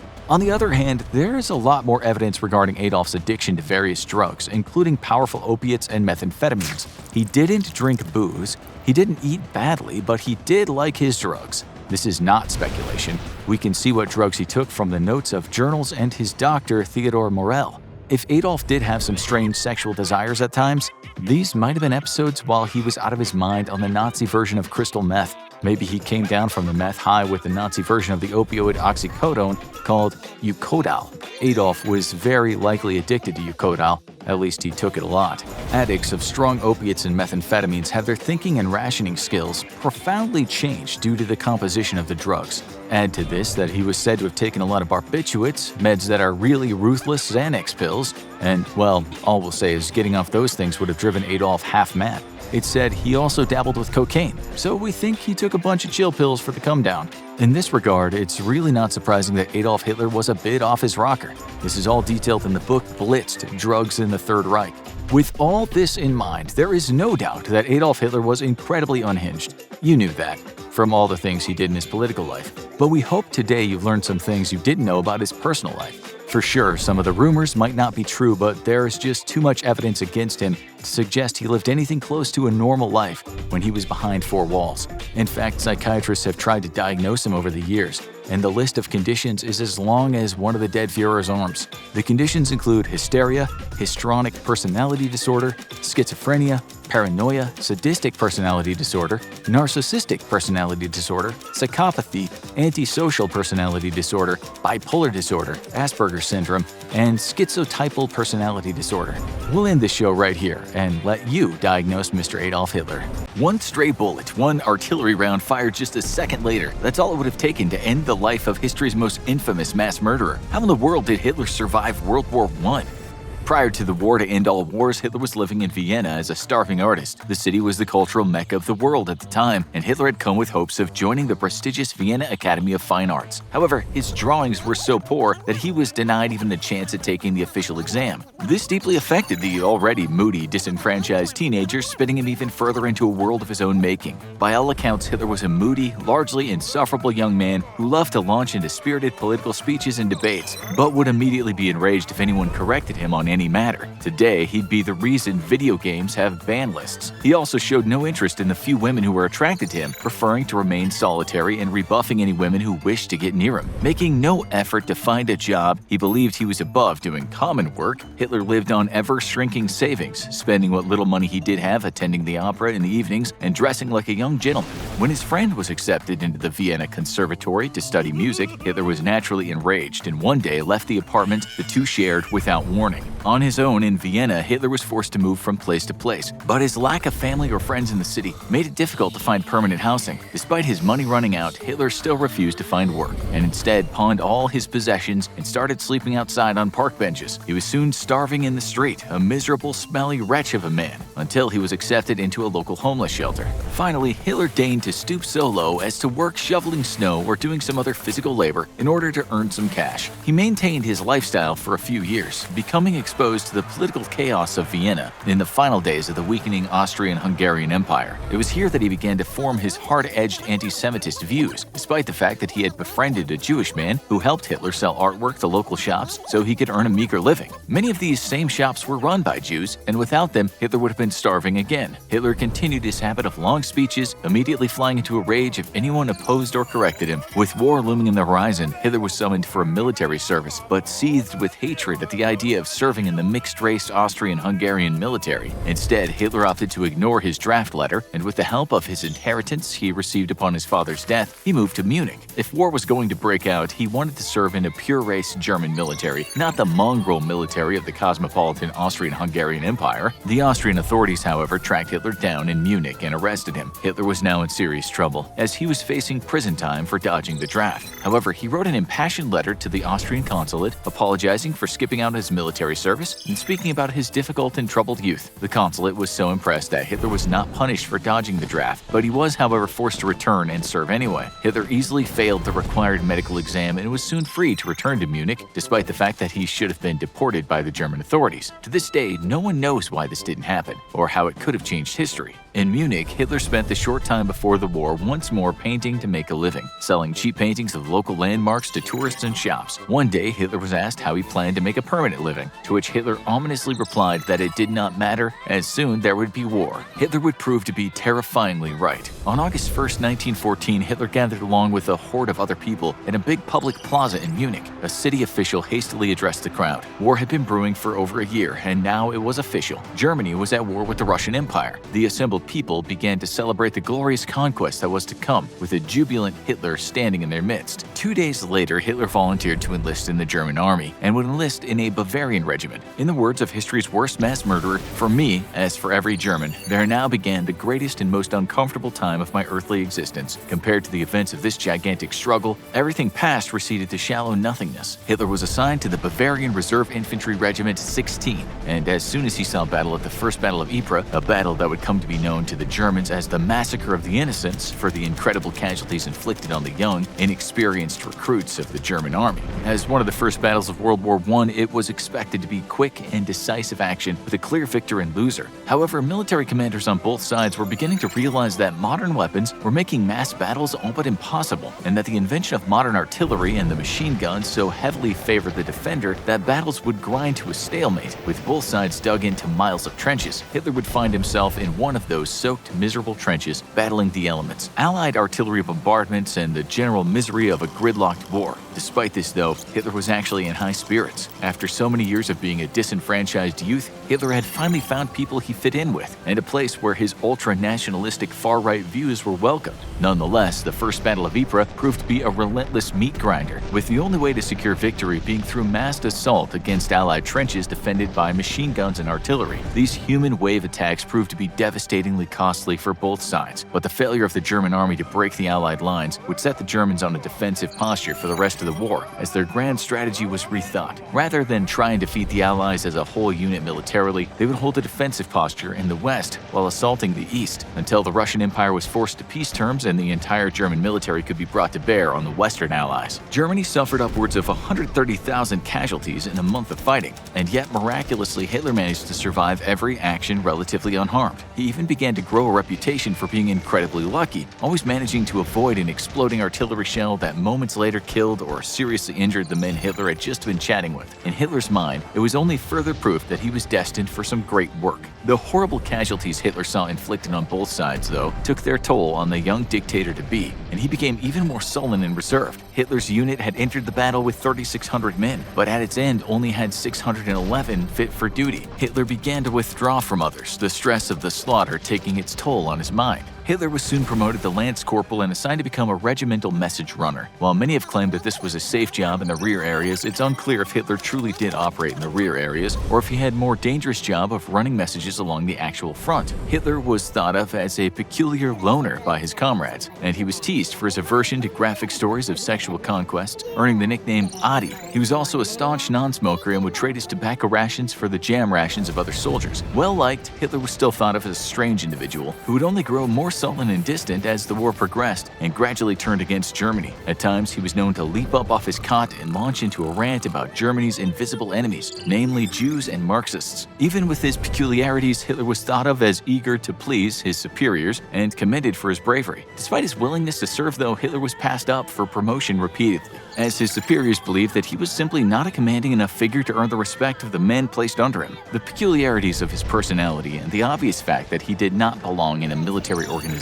also influenced the decision to not promote him to sergeant. If Hitler was frustrated by this, he never showed it, and instead continued to serve dutifully. During lulls in fighting, Hitler would paint landscapes of the war, and at one point adopted a stray dog which he nicknamed Fuchsel. The dog quickly became a beloved pet to Hitler and would follow him everywhere that his unit deployed to. He taught Fuchsel many tricks, and the dog quickly became a favorite amongst the soldiers. Then one day in August of 1917, Hitler's regiment was sent to a quieter sector of the front in Alsace for a bit of rest. Tragically, someone stole Fuchsel during the regiment's transition and even went so far as to pilfer Hitler's artwork. The loss of Fuchsel broke Hitler's heart, and he finally took his first leave of the war, taking an 18-day leave to Berlin to stay with the family of a fellow soldier. In Berlin, Hitler was shocked at the anti-war sentiment of the civilian population. The promised rapid defeat of the Allies had turned into a 3-year-long meat grinder that was taking the lives of thousands of young men every day. The civilian population was sick of it, and the war's popularity was rapidly declining. Hitler, however, blamed this collapse in community morale on the hidden agents working to undermine the glorious Germany, Jews and Marxists, who hoped to see the German Empire collapse. Disgusted by what he saw taking place back home, Hitler quickly returned to duty, showing once more incredible luck at avoiding death or serious injury. Just a year earlier, during the Battle of Selma, Hitler had been wounded in his left thigh by an exploding shell. That shell wiped out several of Hitler's fellow message runners when it exploded right at the entrance of the dispatch runner's dugout. Hitler, as usual, had just left the location, but was near enough to be struck. As a result of his injury, Hitler spent 2 months at a Red Cross hospital and was scheduled to be transferred back to Munich to work at the depot. However, Hitler wrote an impassioned letter to his commanding officer, asking that he be allowed to return to the regiment because he couldn't stand the thought of being in the safety of home while his fellow soldiers fought and died on the front. Impressed by his sense of duty and bravery, Hitler was allowed to return to the front. His next injuries would come as a result of gas attacks. During a chlorine gas attack, Hitler and his comrades were temporarily blinded. A follow-on mustard gas attack took Hitler's voice, which would also return in time. Due to his injuries, however, Hitler was sent to a hospital in Passewijk behind the lines. It was there, while lying in his hospital bed, that Hitler's thoughts became increasingly darker as he contemplated the defeat of glorious Germany. Then, on November 10th, a pastor tending to the sick and wounded broke the worst news of Hitler's life. Germany had surrendered to the Allies. Upon hearing the news, Hitler would later recount that he immediately suffered a second bout of blindness. Hitler's military career was an honorable and distinguished one, receiving the Iron Cross Second Class in 1914 and the Iron Cross First Class, a rare honor for such a low-ranking soldier, in 1918. He showed bravery throughout the war, and while he was never quite the military man that he would claim in his own later fictionalized account of his service, he was a dutiful and obedient soldier. Sadly, the Great War would further taint the mind of the troubled young man, and in his own mind, blame for the defeat of Germany would not be due to superior Allied economies and numbers, but because of Jewish and communist enemy agents working to undo the great German people from within. Hitler would vow that he would be the one to make Germany great once more, and he'd have his revenge on those that tried to end its existence. Stefan Novak's heart beats rapidly in his chest as he approaches the Nazi checkpoint. Heavily armored SS soldiers check each person's papers before they're allowed to enter the heart of the Nazi Empire. Stefan watches in horror as a man is pulled from the line screaming. He's thrown to the ground. The man pleads with the Nazis to spare his life, that the Star of David burned into his arm was just a mistake. He really isn't Jewish. But the Nazis don't listen. The commander pulls his pistol out of its holster and shoots the man in the chest. Stefan shows no emotion as he watches the innocent man die. He knows that if he's going to successfully infiltrate the lands of the Third Reich, he needs to maintain his cover. Stefan has been working tirelessly to assume his new identity, one that will allow him to move freely across the European continent, which is now completely controlled by Adolf Hitler. Before the Nazis won the war in Europe, Stefan was a resistance fighter in the Polish army, but now there is no war to fight. The Nazis have full control of Europe, and Stefan only has one thing on his mind: to find his wife and daughter before they're worked to death in a concentration camp or executed for being related to an enemy of the Nazi state. As the war came to an end, Stefan received word from Polish underground forces that his wife and daughter had been taken by the Nazis and put on a train to work in one of the slave camps somewhere in the empire. He immediately called in all of his favors to secure fake documents and uncover as much of his information on his family's whereabouts as possible. The good news is he knows where to start his search. The bad news is that the start point is in Berlin, the heart of the Nazi Empire. Stefan reaches the front of the line. The Nazi soldier asks for his papers. He keeps his eyes on the ground as a sign of fear, even though he would be more than capable of snapping the Nazi's neck and taking out a few of his comrades in the process. But he must remain undercover if he has any hope of locating his wife and daughter. The soldier is quiet for a moment as he looks over the papers. "What business do you have in the capital?" the Nazi asks. "I wish to give my life to the Third Reich. I was a stonemason before the war, and I know the Führer is in need of hardworking men to complete his vision for Germania," Stefan replies. The Nazi grunts. "Polish scum," he says. "Very well, continue on." The Nazi slams Stefan's papers into his chest, slightly pushing him backward, and points to where he should go. It takes everything Stefan has not to punch the Nazi in the face, but he knows what the consequences of such an action would be. He continues through the checkpoint and boards a bus for Berlin. The bus drives through the Nazi countryside. It looks untouched by the war. The Nazis work quickly, and it's helped that they now have a gigantic pool of slave labor to pull from in order to rebuild their roads and buildings. Anyone who does not conform to Hitler's vision of the Aryan race is treated as a second-class citizen. Anyone belonging to ethnic minority groups such as the Jews are enslaved and either worked to death or killed as part of the Nazis' mass genocide program. The bus enters what was once Berlin. The city has been transformed into Hitler's megacity called Germania. Everywhere Stefan looks, he sees statues dedicated to Nazi leaders and generals. Grand buildings made of marble quarried by slaves rise from the ground like mountains. The city seems to have popped up overnight thanks to the millions of forced laborers Hitler and his architects had at their disposal. The sight of swastikas and Nazi symbols on every building and street corner makes Stefan sick. The bus comes to a stop in the heart of the city. Stefan gets off. He has instructions from one of the informants in the Polish underground network to pick up more information on the whereabouts of his family in a newly constructed housing complex. He heads there immediately and finds a small eagle representing the Polish coat of arms etched into one of the stones of the building. Stefan pushes the stone. It moves slightly to reveal a hidden compartment. In it is a set of papers that indicate his wife and daughter have been sent to the east. Early in the war, the Nazis reached an agreement with the Soviet Union, saying that they would stay out of the war in exchange for Hitler not invading their country.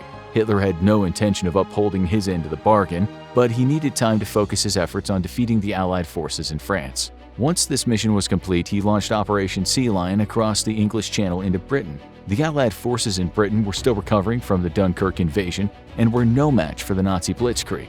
Britain fell soon after. Now it's ruled by Hermann Göring, one of Hitler's top generals and good friends. Göring is a monster who has turned Britain into his own private island. He has luxury goods imported from around the empire and throws lavish parties for his Nazi comrades in what was once Buckingham Palace. Resources from Britain are sent back to Germany as tribute to Hitler, but for all intents and purposes, Göring is the new King of England. He must do exactly what the Führer orders. But in return, he has free reign of the British Isles and is quickly stripping them of their resources while oppressing their people. As soon as Hitler controlled all of Western Europe and defeated British military forces, he turned his attention toward the Soviet Union. The Nazis coordinated an attack with Japan, who struck from the west, while their forces pushed across Eastern Europe and into Russia from the opposite direction. All Hitler really wanted was the territory up to the Ural Mountains. Eventually, he would take over the world, but this would complete the first stage of his plan and put all of Europe under his control. Stefan puts the stone back in its place and heads to the train station, where he purchases a ticket for the Nazi territories in what was once the Soviet Union. When Hitler defeated the Allies in Europe, he annexed Norway, Denmark, Sweden, and Finland. Most of the populations in these regions conformed to his definition of what the human race should look like. There were resistance fighters who tried to protect the freedom of all peoples in these nations, but they were quickly disposed of by the SS. Now the Dutch and Scandinavian governments are puppets for Hitler to do with as he pleases. However, the people in the former Soviet Union aren't so lucky. Stefan looks out the window of the train car as the lands east of Germany seem more like hell than earth. The landscape has been ravaged for its resources. Hitler had no intentions of incorporating the people of the Soviet Union into his empire. All he wants to do is use them as slave labor and harvest the oil, metal, and timber from their land. Stefan feels sick to his stomach as he passes ghost town after ghost town. Buildings are in ruin from the war. People are living in houses missing entire walls. After days of traveling, the train jerks to a stop and Stefan gets off. The air is cold, but the smell of smoke fills his nose. He looks down the road and sees the fencing of a work camp where thousands of people are being held. He follows the procession of new laborers that were on board the train with him, but at the last minute ducks into a thick patch of bushes that sits on the edge of the tree line. He waits for the Nazi guards who are escorting the group to enter the camp before he starts making his way toward the fencing. Stefan peers into the camp. SS and newly conscripted Russian soldiers who are sympathetic to the Nazi cause shout out orders at the workers. Many are malnourished or are nothing but skin and bone. Anyone who's seen by the Nazis as having an inferior bloodline or belonging to an ethnic minority is used for slave labor. Unfortunately, this constitutes anyone from Russia. Stefan makes eye contact with one of the men walking toward the barracks. The man's face is covered in dirt. He can barely stand up straight from exhaustion. Stefan recognizes this man. He was a soldier in the resistance. They had conducted a few missions together. The former ally looks around to see if anyone's watching and then makes his way to the fence. "Stefan, what are you doing here?" he whispers. "I'm looking for Tony and my daughter. An informant told me they've been taken to this camp." The man's expression becomes even more somber. He shakes his head back and forth. "I'm so very sorry, Stefan," he says. "Your wife and daughter were loaded into a transport a week ago. The Nazis are diverting people to the coast of France as they plan for the attack on the United States." Stefan's heart breaks. He's silent for a moment. How were they? Had they been hurt by these Nazi bastards? "No," the man on the other side of the fence responds. "They were weak, like all of us, but they were in relatively good health when they left. I'm sorry, Stefan. I wish I had better." Suddenly, a gunshot rings out. The former resistance fighter's eyes open wide. Stefan reaches out through the fence to steady him. Blood trickles from the man's mouth as he falls to the ground. Stefan looks up. Several Nazi guards are running toward him with their guns raised. Stefan turns and sprints to the forest. He weaves through the trees, trying to put as much distance between him and the Nazi camp as possible. He hears the sounds of dogs barking and men shouting from behind him. Stefan pushes his body as far as it'll go. He knows that if he's captured, his hopes of seeing his wife and child again would be crushed. Stefan spots a tree with thick branches and abundant foliage. He darts toward it and leaps off the ground, grabbing onto one of the branches. He begins to climb higher and higher into the tree. If he can hide there until the Nazis pass, he may be able to get out of this alive. Moments later, several dogs appear. They bark and growl as they run past the tree Stefan is hiding in. He lets out a sigh of relief, but it's premature. The dogs realize they've lost his scent and backtrack toward the tree he's hiding in. They begin sniffing all around the tree. The Nazi soldiers catch up and begin looking for Stefan. He closes his eyes and prays he's not discovered. Yelling can be heard from another part of the forest. The Nazis turn their heads to listen. They give new commands to the dogs, who stop sniffing around the tree and sprint toward the sound of the shouting. The Nazi soldiers follow. Stefan stays in the tree for what feels like hours. When he finally climbs down, the sun is set and the frigid night air is quiet. He makes his way back toward the train tracks, where he waits for a transport to pass by. The sound of a locomotive can be heard off in the distance. Then a behemoth of a train comes into view. Stefan runs out of the forest as fast as he can. He times his jump perfectly and grabs onto one of the handles of the train. It takes every ounce of strength, but Stefan manages to slide the car door open and falls into the train car. It's carrying supplies toward Western Europe, where they'll be used to launch an attack across the Atlantic. The clicking and clacking of the train on the tracks is like a lullaby. Stefan doesn't know exactly where this train is headed, but he knows it's at least bringing him closer to finding his wife and child. Stefan blacks out from exhaustion. When he awakes, the train is still crossing the former Soviet Union.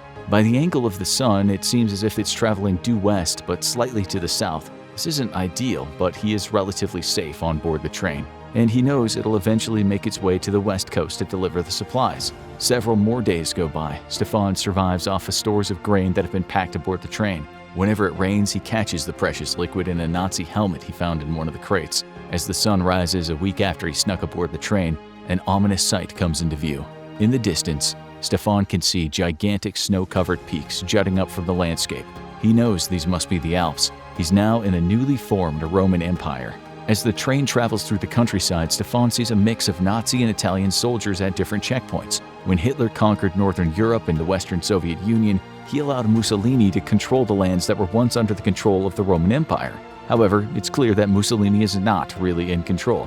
In fact, he isn't even allowed to make his own decisions. He almost cost the Nazis the war in Southern Europe, and now Hitler uses him as a figurehead while he controls the nation.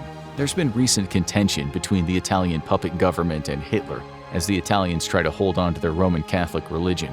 Hitler, on the other hand, wants to dismantle Christianity and organized religion completely.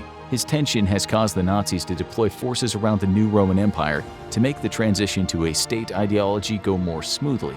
Hitler is adamant that the only allegiance and belief system anyone in his empire should have is to him and the Nazi Party. The train Stefan is hiding on reaches the coast of what was once southern France. He looks across the Mediterranean. On the other side of these waters is northern Africa, which is also under the control of the Nazis. Once the Allied forces in Europe were defeated, the Nazi army faced little to no resistance while invading other parts of the world. Hitler had no interest in building up infrastructure in North Africa, but he's incredibly interested in its resources, especially oil. Stefan closes his eyes and thinks about his wife and daughter. His train has now begun to travel northwest. Soon it'll reach the western coast of Hitler's empire. After the Nazis defeated Britain and the Soviet Union, Hitler turned his attention towards Spain. He appreciated what Francisco Franco was doing in the country, but there could only be one dictator in Europe, and it was going to be him. Hitler ordered his Luftwaffe to carry out bombing runs on key targets in Spain and Portugal, followed by a series of infantry invasions. Both countries quickly fell, and Franco's pleas to remain the leader of Spain fell on deaf ears. As a sign of respect for his fellow dictator, Hitler did not execute Franco but exiled him to South America instead. The Nazis immediately began constructing railways through the country all the way to the Strait of Gibraltar, where a massive fortress was created to guard the entrance to the Mediterranean. New docks were also created to allow for easy transportation of goods and natural resources from Africa onto mainland Europe. Stefan feels the train begin to slow and prepares to jump off before it reaches the station. This is no ordinary Nazi outpost. The final destination of this train is Brest, in what used to be France. It's from this region that Hitler will launch his aerial assault of the eastern United States. The Brittany Peninsula has been converted into one big airfield full of America bombers and other long-range aircraft. Stefan tucks and rolls off the train right before it crosses into a heavily guarded train yard where the supplies aboard will be offloaded. The French countryside has been completely demolished, and in its place are factories and airfields as far as anyone can see. Trains and transports run constantly from Germany to the western coast of Europe, as the only real threat to Hitler's domination of the world is the US. Many French people have been enlisted to aid in the war effort. Their armies fell quickly after the initial invasion of the country by the Nazi panzer and infantry divisions. Stefan breaks into a nearby house to steal clothing and food before setting out to locate his wife and daughter in the various work camps in the area. He's surprised to find a Nazi SS uniform in one of the drawers, and even though the outfit goes against everything he stands for, he puts it on, as brown cloth with the swastika stitched on the arm will allow him to move freely to search for his family.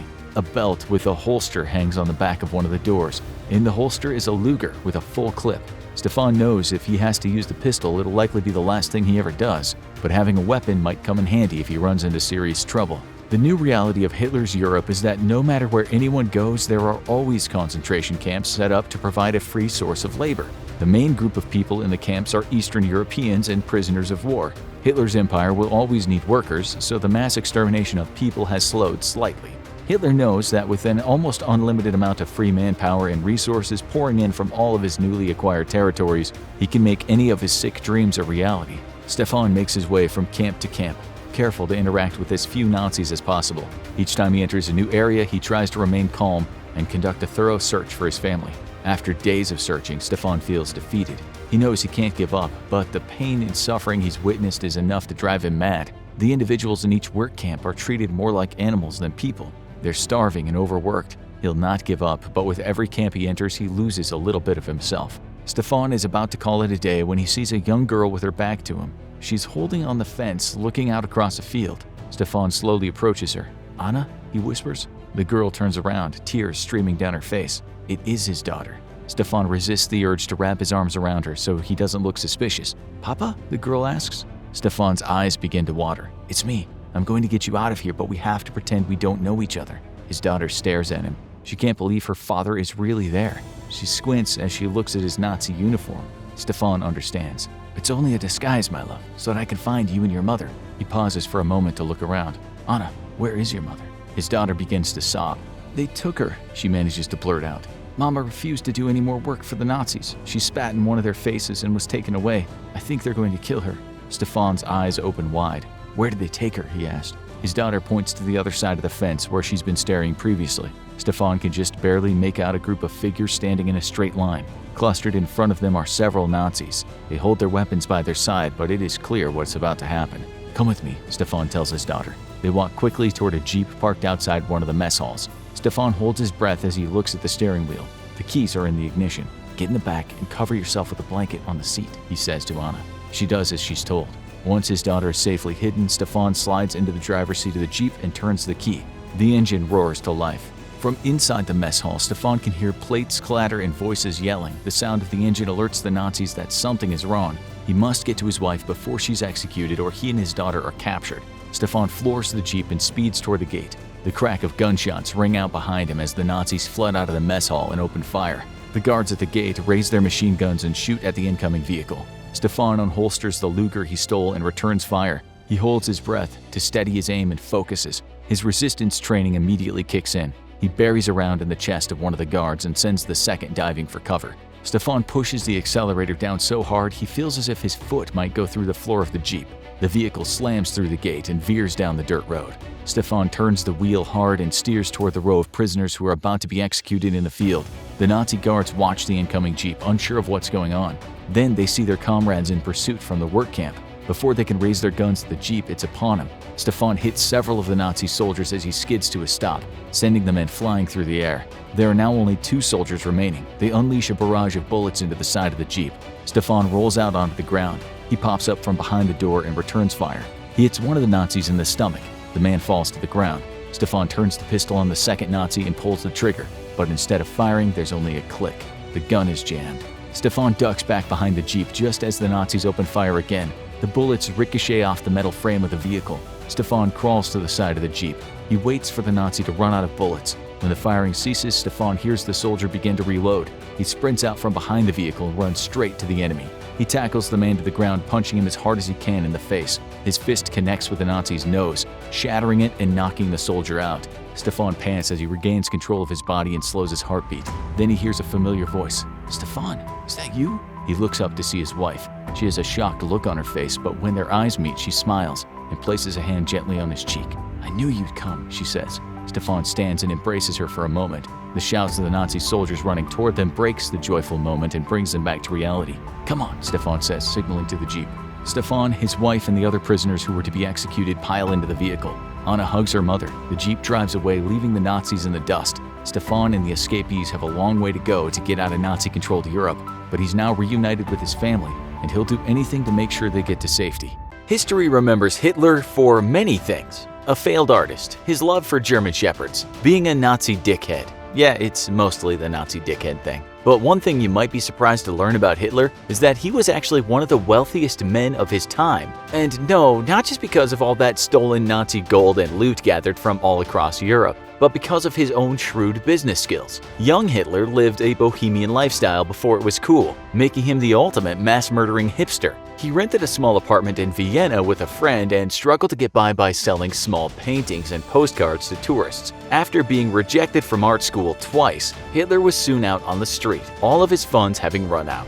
After World War I, Hitler had become involved in German politics and famously took part in the failed beer hall putsch of 1923. As a result, he was sentenced to prison for 5 years, and to help pay off his legal fees, he dictated what would become Mein Kampf to 2 of his cellmates. Hitler imagined that the book would be popular amongst the National Socialist Party and had no big dreams of making it as a writer. All he needed was a few thousand people to buy the book so that he could pay off his legal fees. And in 1925, the first year of its publication, Mein Kampf sold 9,000 copies. While this certainly helped pay for his legal fees, Hitler would see no royalties from these meager sales. However, as Hitler began to rise along the ranks of the National Socialist Party, so did his exposure as an author. More and more party members, and even some curious members of the public, wanted to know what this mustachioed young man was all about. And copies of Mein Kampf slowly began to increase in sales. By 1930, Mein Kampf had managed to sell 55,000 copies in a single year, and by this time Hitler was receiving decent, if not impressive, royalty checks from his publisher.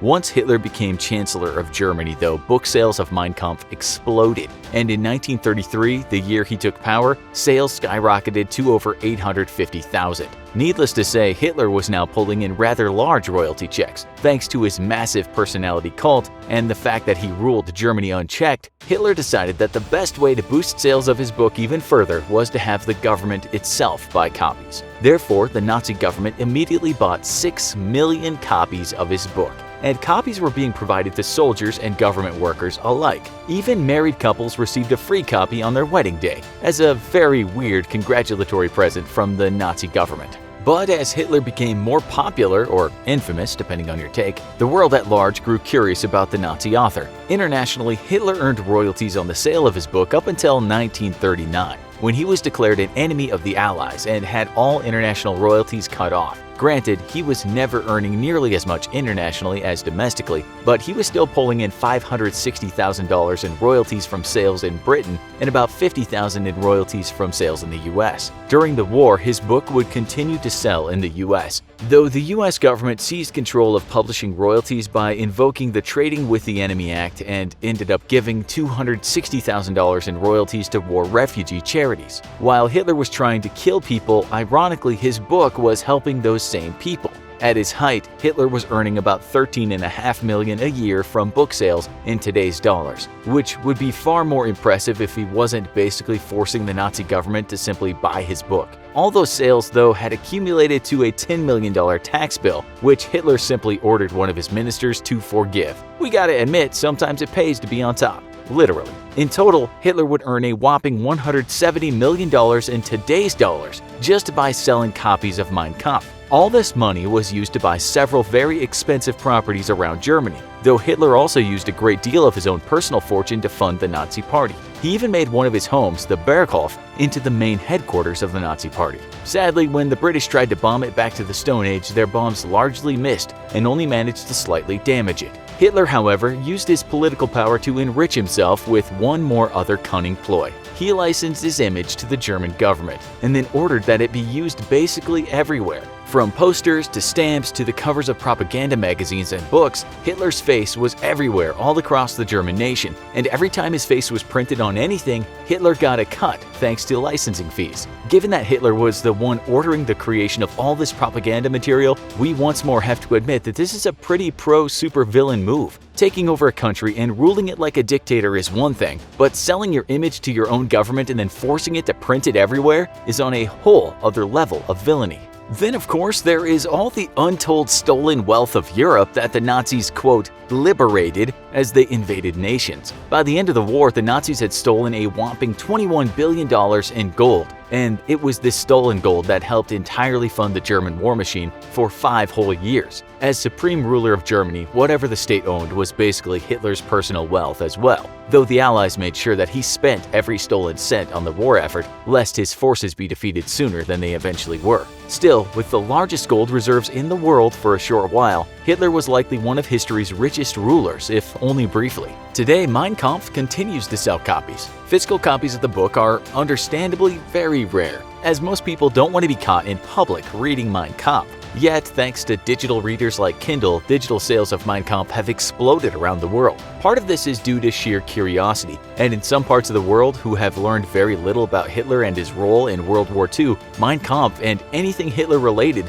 is actually seen as trendy, hip, and cool. This is especially true in Southeast Asia, with Thailand in love with anything Hitler-related. Again, this is mostly due to the fact that Thai citizens learn very little about Hitler's role in World War II, and for them he's apparently nothing more than a snazzy dresser with a funny mustache. A rise in anti-Semitism and nationalism, however, has also seen sales of Mein Kampf increase in the last few years, and that's rather unfortunate for the rest of us non-Nazi dickheads. Ironically though, because no publisher wants to be associated with Hitler and his book, or seen as enriching themselves from Nazi trash, the vast majority of all money made from the sales of the book are funneled straight into various charities. So while white supremacists are buying up Mein Kampf and hating on Jews and other minorities, they're actually helping fund a ton of charities that help those groups of people and others out. Thanks, idiots! After Hitler's death, what remained of his wealth and ongoing royalties from Mein Kampf went to one of Hitler's surviving cousins, who flatly refused them and did not wish to be associated with one of history's greatest villains. Instead, those funds were channeled to various charities and post-war reconstruction efforts. The same goes for sales of his early artwork, with no dealers wanting to be associated with Hitler, and sales largely taking place between private sellers and collectors. In the end, Hitler may have been one of the most evil men to ever live, but ironically, he would end up defeating himself as his wealth continues to this day to be used for causes that would likely make him turn over in his grave.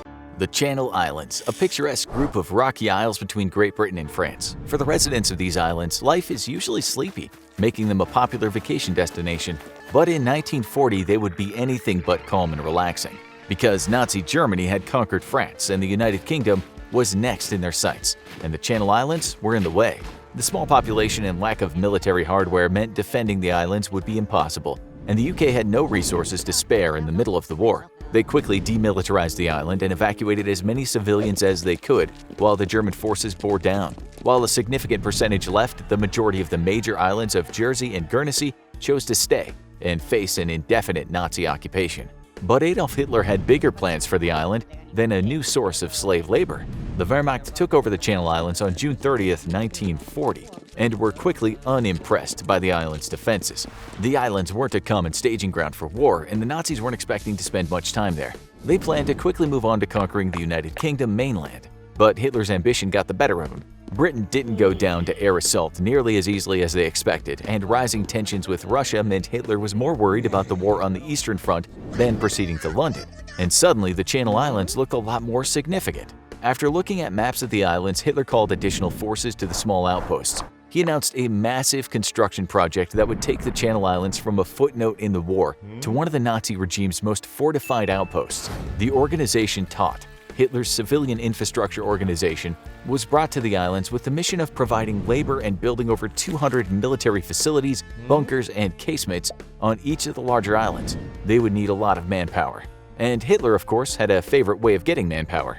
While the Channel Islands occupation hadn't initially been as brutal as the occupation of France and other nations Hitler conquered, save for the Jews of the islands who were quickly deported, that would soon change. Hitler needed labor, and the remaining citizens of the islands would be conscripted. As the islands weren't seen as a priority initially and were being blockaded by the Allies for much of the war, resources were slim, and conditions would get worse over the course of the war. While there was some resistance on the islands, the residents were so outnumbered by armed occupiers that they never had much of a chance, and soon the Channel Islands would be completely transformed.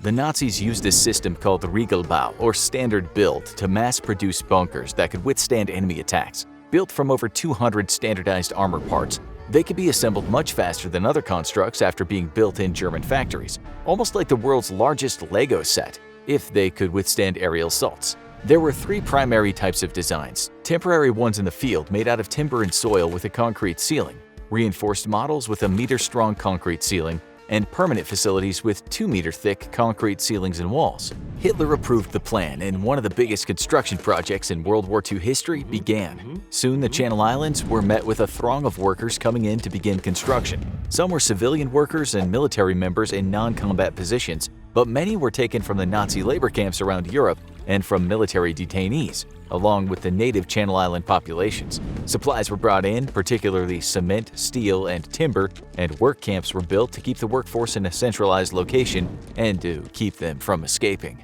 By the end of 1942, the Channel Islands had become a massive military fortress. Sites would be excavated using manual labor, often using explosives to speed things up. As soon as this was done, the construction experts would come in and direct the labor, carefully assembling sites according to the exact specifications of the plans. There were several types of facilities, each designed for a specific purpose, and to make it near impossible for any Allied forces to dislodge the Nazi occupation. The first line of defense? Artillery. For those visiting the Channel Islands today, one of the most impressive landmarks is the Battery Miras, a massive artillery position with massive range-finding towers and 4 barrels. Its powerful guns could shoot a stunning 32 miles with lightweight shells or almost 20 miles with heavy anti-armor shells, making them able to gun down enemy forces long before they could set foot on the island. The powerhouse artillery position would be joined by 10 coastal artillery batteries on Guernsey alone, surrounded by bunkers that would contain spare ammunition.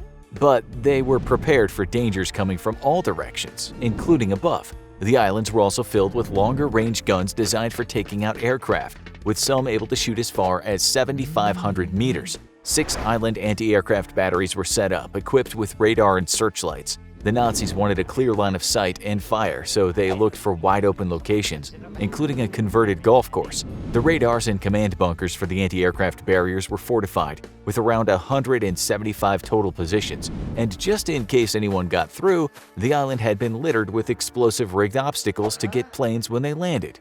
But if any enemy forces got through, the Nazis were prepared. If the Allies got to the beach, they would be met by countless casemates designed for close-range assaults. While the small bunkers would be hard to penetrate, any soldiers approaching them would be met with multiple soldiers' worth of heavy fire. The machine guns within were equipped with searchlights for nighttime fire, but defenses were just as strong as the offensive posts. Barbed wire and minefields made it dangerous to cross the islands. Trenches made it hazardous and hard to navigate. These would usually lead to heavy fire zones, funneling the invading soldiers right into the line of fire. The 12 strongpoint areas around Guernsey protected most of the critical points, with resistance nests around the island providing simpler defenses. But the strongest island defenses might have been hidden from sight. To the untrained eye, much of Guernsey would seem to be unspoiled green, but this was often camouflage, with paint and straw being used to resemble grass and natural stones being built into concrete.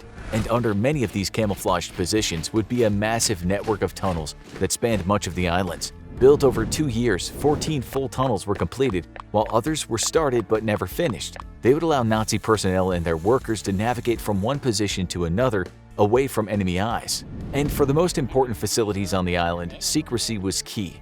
Leadership and technical support were housed in underground bunkers, as well as the infrastructure that was needed to keep the massive Nazi war machine on the island running. Radar units were the top target for Allied bombers and were usually disguised with the crew working in underground bunkers. While the transformation of the Channel Islands was very visible, much of its most powerful tools were hidden. The Channel Islands mega-fortress designed by Adolf Hitler seemed indestructible, but there was one thing they hadn't counted on. As the years went on, resistance to the occupation grew and Nazi oppression increased. Resistors were sent abroad to Nazi prisons, with some dying.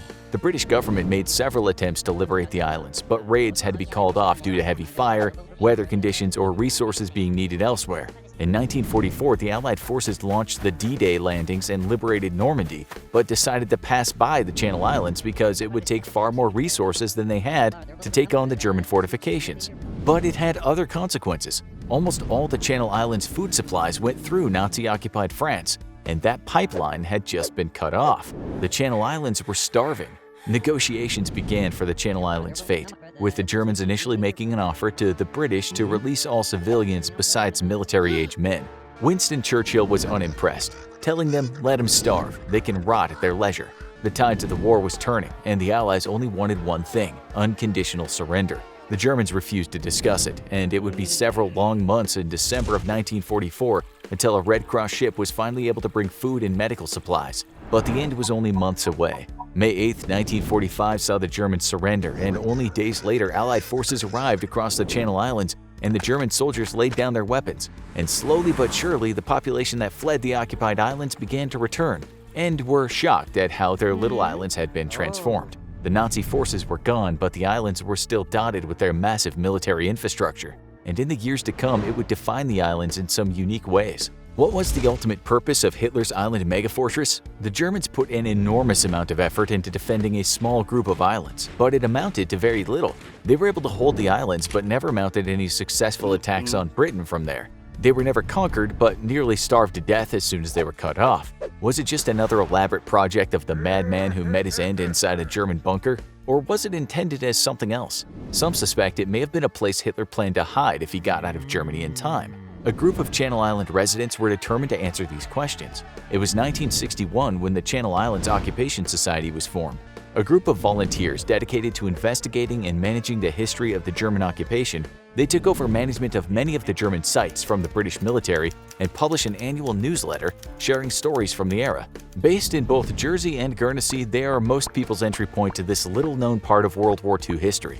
But they're not the only way to learn about it. Today, one of the Channel Islands' biggest industries is tourism.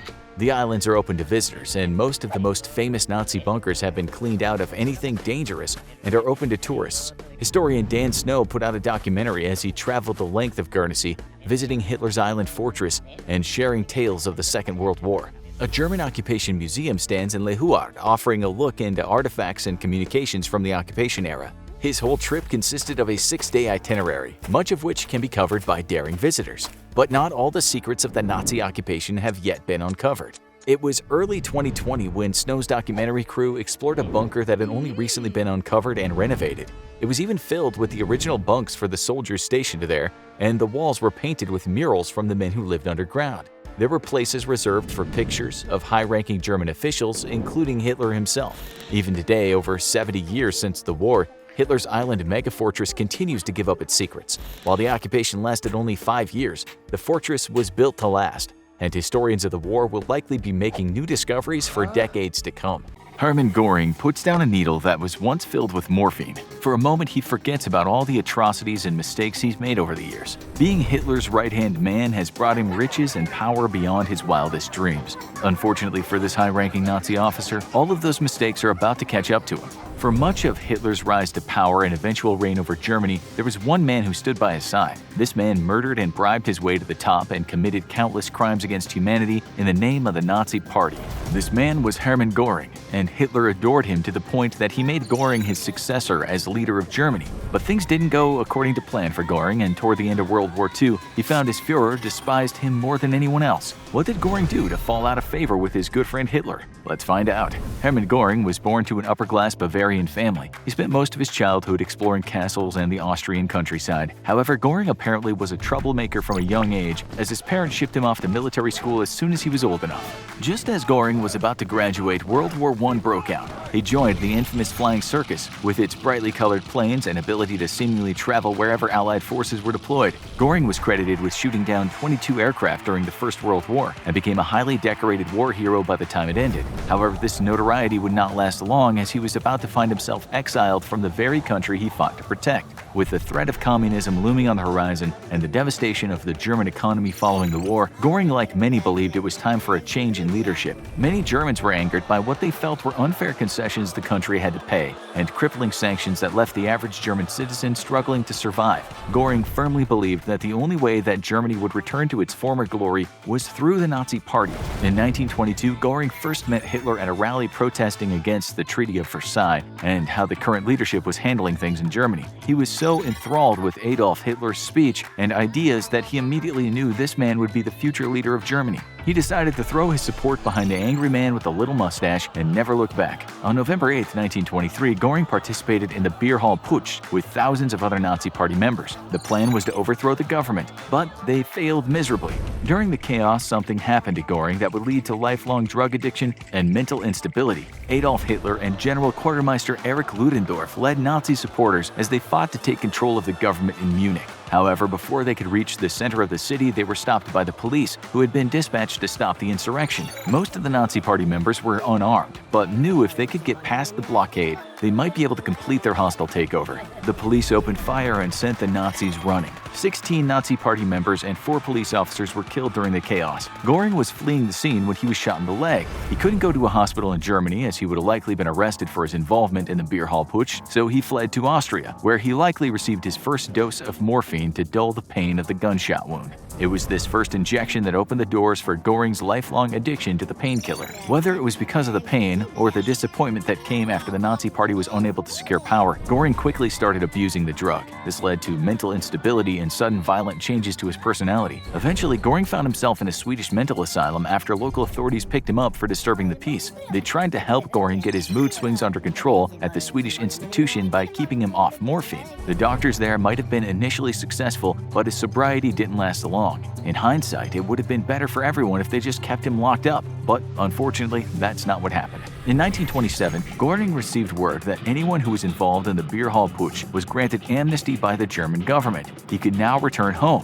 Göring left Sweden and returned to Germany. As soon as he got there, he started paving the way for Hitler's rise to power. He used his influential contacts in the business sector and military officers he had fought with in the First World War to maneuver Hitler into a position where he could seize control of the nation. All of Göring's bribes, fear-mongering, and use of back channels eventually paid off. Adolf Hitler and the Nazi Party rose to power in 1933. The pivotal role that Göring played in getting Adolf Hitler to where he was not unknown to the Führer. As soon as he came to power, he offered Hermann Göring the position of Minister of the Interior for Prussia. This was Germany's largest state, and the position alone came with the benefit of being in charge of most of the police forces in the country. Using this newfound power, Göring created the Gestapo, the Nazi secret police force that was tasked with suppressing any opposition to the Nazi Party or Hitler himself. The men in the Gestapo were ordered to dismantle any organizations that questioned the Nazi Party or even made people disappear if need be. Later, they would be used to round up Jewish people and bring them to concentration camps under the orders of Göring, Hitler, and their new best friend, Heinrich Himmler. Before the Holocaust even began, these men had blood on their hands. Although there were many people who helped bring Hitler and the Nazis to power, Göring knew that other members of the party were gaining favor with the populace. He could not allow this to happen, as his position and the life he'd now become accustomed to hinged on Hitler remaining in power. Plus, he really believed that Hitler was the savior of the German people. The fear of Hitler and Göring losing control of the government prompted them to do something incredibly cruel to their former friends and allies. On June 30th, 1934, Hitler, Göring, and Himmler organized a mass murder campaign against other members of the Nazi Party who may have opposed their future plans for the country. This massacre came to be known as the Night of the Long Knives. There was one man in particular who Hitler wanted dead, and Göring was happy to help his Führer without question. Ernst Röhm was a devoted party member and had helped secure victory for the Nazis and the government. He worked with Hitler to co-found the Sturmabteilung, also known as the SA, or Storm Units, or Brown Shirts. This organization acted as the private army for the Nazi Party and were independent from the Gestapo. When the Nazis first gained power, Röhm was chosen to command the SA. One of Hitler's biggest fears was that Röhm would use the Brown Shirts to try to overthrow him and seize power for himself. The fact that Röhm was in command of the SA wasn't the only problem, however, as he was also gaining favor with other party members and the general public. Hitler and Göring knew that in order to keep their position in the government secure, Röhm needed to be eliminated. During the night of June 30th until July 2nd, a number of Nazi Party members were murdered by soldiers loyal to Hitler, Göring, and Himmler. Hitler told people that the Night of the Long Knives was done in order to purge the government of corrupt politicians and protect the people as a whole from traitors to the Nazi Party. This was just propaganda to justify his actions. The real reason why so many people were slaughtered was that so Hitler could remain in control of Germany and Göring could keep the power he had gained thus far. Now that Göring had solidified himself as Hitler's right-hand man, he began doing some extraordinarily bizarre things, much of which was probably fueled by his drug addiction. It also seems that Göring let all the power he now had go to his head because he started making some really terrible decisions. At this point, Göring was in complete control of the German economy and had created a state-owned business called Hermann Göring Works. This was a thinly veiled disguise for a company that would make him massively wealthy and not one that was created to benefit the state. The fact that the company used his actual name likely means there was nothing anyone could do to stop him.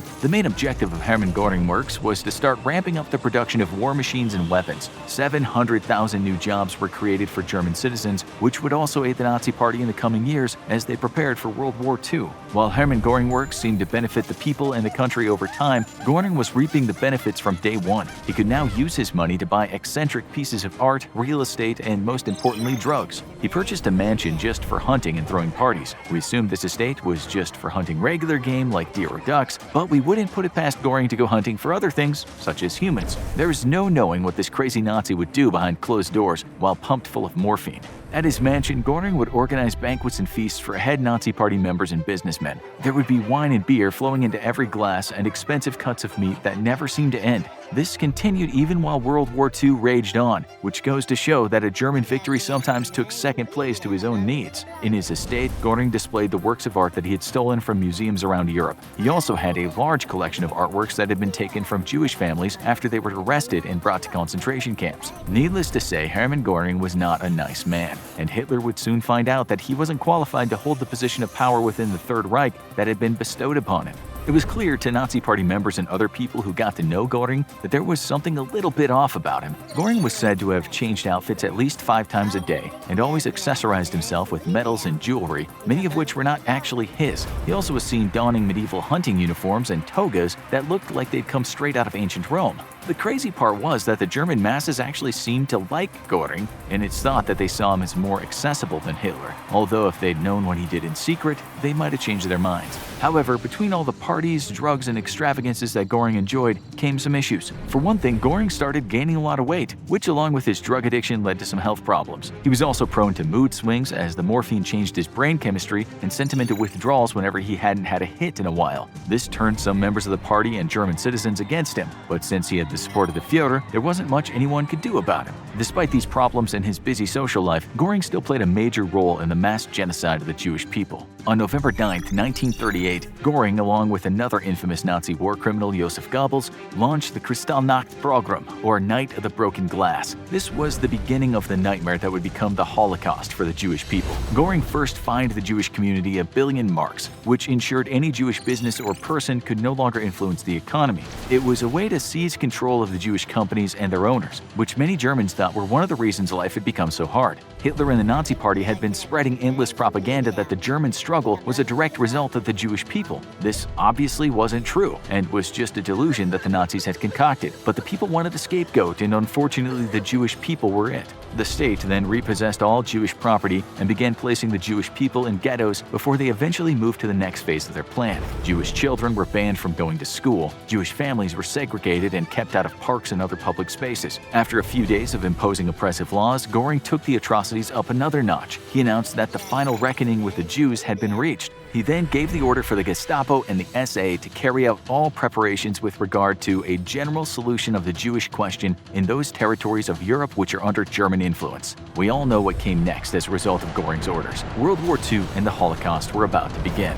On September 1, 1939, Nazi Germany invaded Poland and officially started World War II. Hitler had big plans for Göring during the war as he had been such an accomplished pilot and soldier in World War I. Hitler must have thought that Göring's experience in a war would make him a good commander for the Nazi military. Unbeknownst to Hitler, he was about to make one of his biggest mistakes in all of World War II.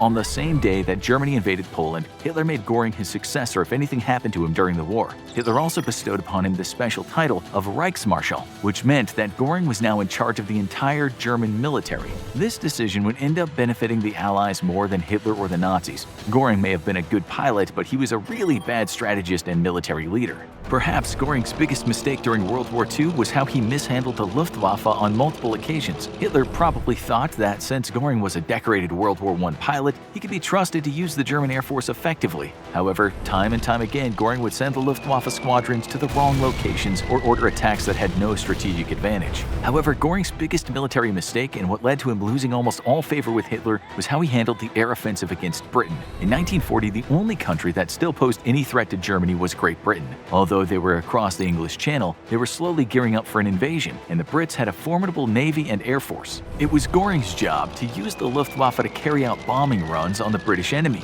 However, even though bombs were being dropped on the capital and air bases were being targeted, Göring's orders resulted in minimal damage to the British Royal Air Force. In fact, Britain seemed to be fighting off attack after attack with success, even though the Luftwaffe had comparable planes and pilots to the British. Hitler knew this, and he also knew there was only one person to blame for such a failure. After 1940, Hitler no longer saw Hermann Göring as his right-hand man and looked for others to carry out his will. In the years to come, not only would Hitler denounce Göring as a successor, but he ended up hating his former friend and ally. As 1943 and the end of the war crept closer, Göring received fewer invites to join head Nazi officials in wartime meetings and planning sessions. He'd lost power and influence in the party itself, which resulted in him finding solace in an old friend, morphine. In the eyes of Hitler, every defeat the Germans endured was the result of Göring's poor military leadership, but there was something else happening to the Führer that connected him to Göring in a different way. Recent research suggests that Göring wasn't the only high-ranking Nazi official that had a drug problem. In fact, the Führer himself was also an addict.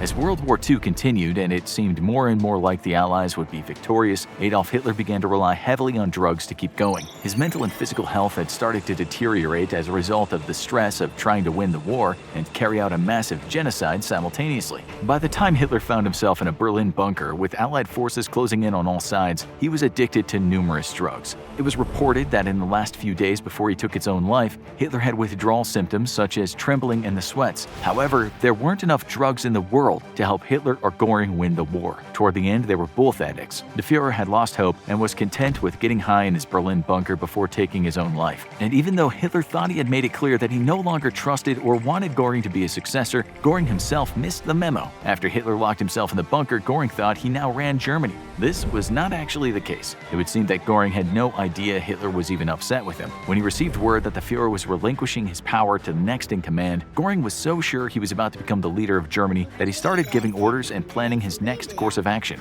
To be fair, he was probably pretty high when he received word of Hitler's decision, and he was also probably pretty high when he marched to the capital to claim what he thought was his rightful place as the new Führer. However, the party saw things differently. According to Hitler's last will and testament, Karl Donitz would become his successor as the head of state. Donitz would receive the title of President of Germany and Supreme Commander of the Armed Forces on April 30th, 1945, just in time to surrender to the Allies. When Göring tried to object to the succession of power, he was immediately stripped of his post and arrested. As the Third Reich collapsed and Allied forces marched into Germany, chaos amongst the Nazi Party members broke out. Anyone in a leadership position knew that they would stand trial and likely be executed for war crimes and crimes against humanity if the Allies captured them. There was a mass exodus as Nazi generals, soldiers, and officials tried to escape Allied forces and make their way to other parts of the world like South America. Hermann Göring had already been arrested by his own government but managed to escape and tried to flee the country as well. Unfortunately for him, Allied forces knew who he was and what he looked like. He had been seen alongside Hitler in photographs and broadcasts, so when Allied troops noticed a rather large man decorated head to toe in Nazi regalia fleeing, they recognized him almost immediately. Göring was arrested and locked up once again to await trial. This was likely the most miserable time in his life, as not only was he awaiting an execution sentence, but he was going through morphine withdrawal. He spent sleepless nights and restless days writhing in agony on the floor of his cell, as his body flushed any remaining morphine out of his system. Göring managed to get past the withdrawal symptoms and advocated for himself at his own trial. The whole process of going through withdrawal and sitting in prison caused Göring to lose a significant amount of weight, and by the time he stepped into court for the Nuremberg trials, he supposedly carried himself with poise. However, the trial didn't go his way. Göring was found guilty of conspiracy to wage war, crimes against peace, war crimes, and crimes against humanity. He was sentenced to death by hanging. To be fair, this was not a shocker, as Göring played a pivotal role in the largest genocide in history, and his orders cost the lives of thousands, if not millions, of soldiers. However, Göring's sentence was never carried out. Like his Führer, Göring took his own life, rather than meeting his fate at the hands of the Allies. On October 15, 1946, just 2 hours before his hanging, Göring bit down on a cyanide capsule that he had hidden from the guards. When they came to bring him to his execution, the guards found Hermann Göring dead on his cell floor. Hermann Göring followed Hitler from the beginning. He was instrumental in paving the way for Hitler's rise to power and was rewarded greatly for his loyalty. But even Hitler couldn't forgive his poor judgment when it came to military strategy. And at the end of the war, Göring was a delusional drug addict that took his own life rather than facing justice. Turns out Hitler and Göring had more in common than they ever realized. As the Allies witnessed the true scope of the devastation created by the Nazi regime, shock spread around the world. Millions dead, multiple countries in ruins, and a war that spread around the world. How could this have been allowed to happen? Why didn't more German citizens stand up to the Nazi regime? Well, for one thing, it comes back to one of the most famous analogies in history, the frog and hot water. If you dump a frog in a pot of hot water, he'll jump out. But if you put the frog in cold water and slowly heat it up, he'll take a nice warm bath, and the next thing you know, you've got frog soup.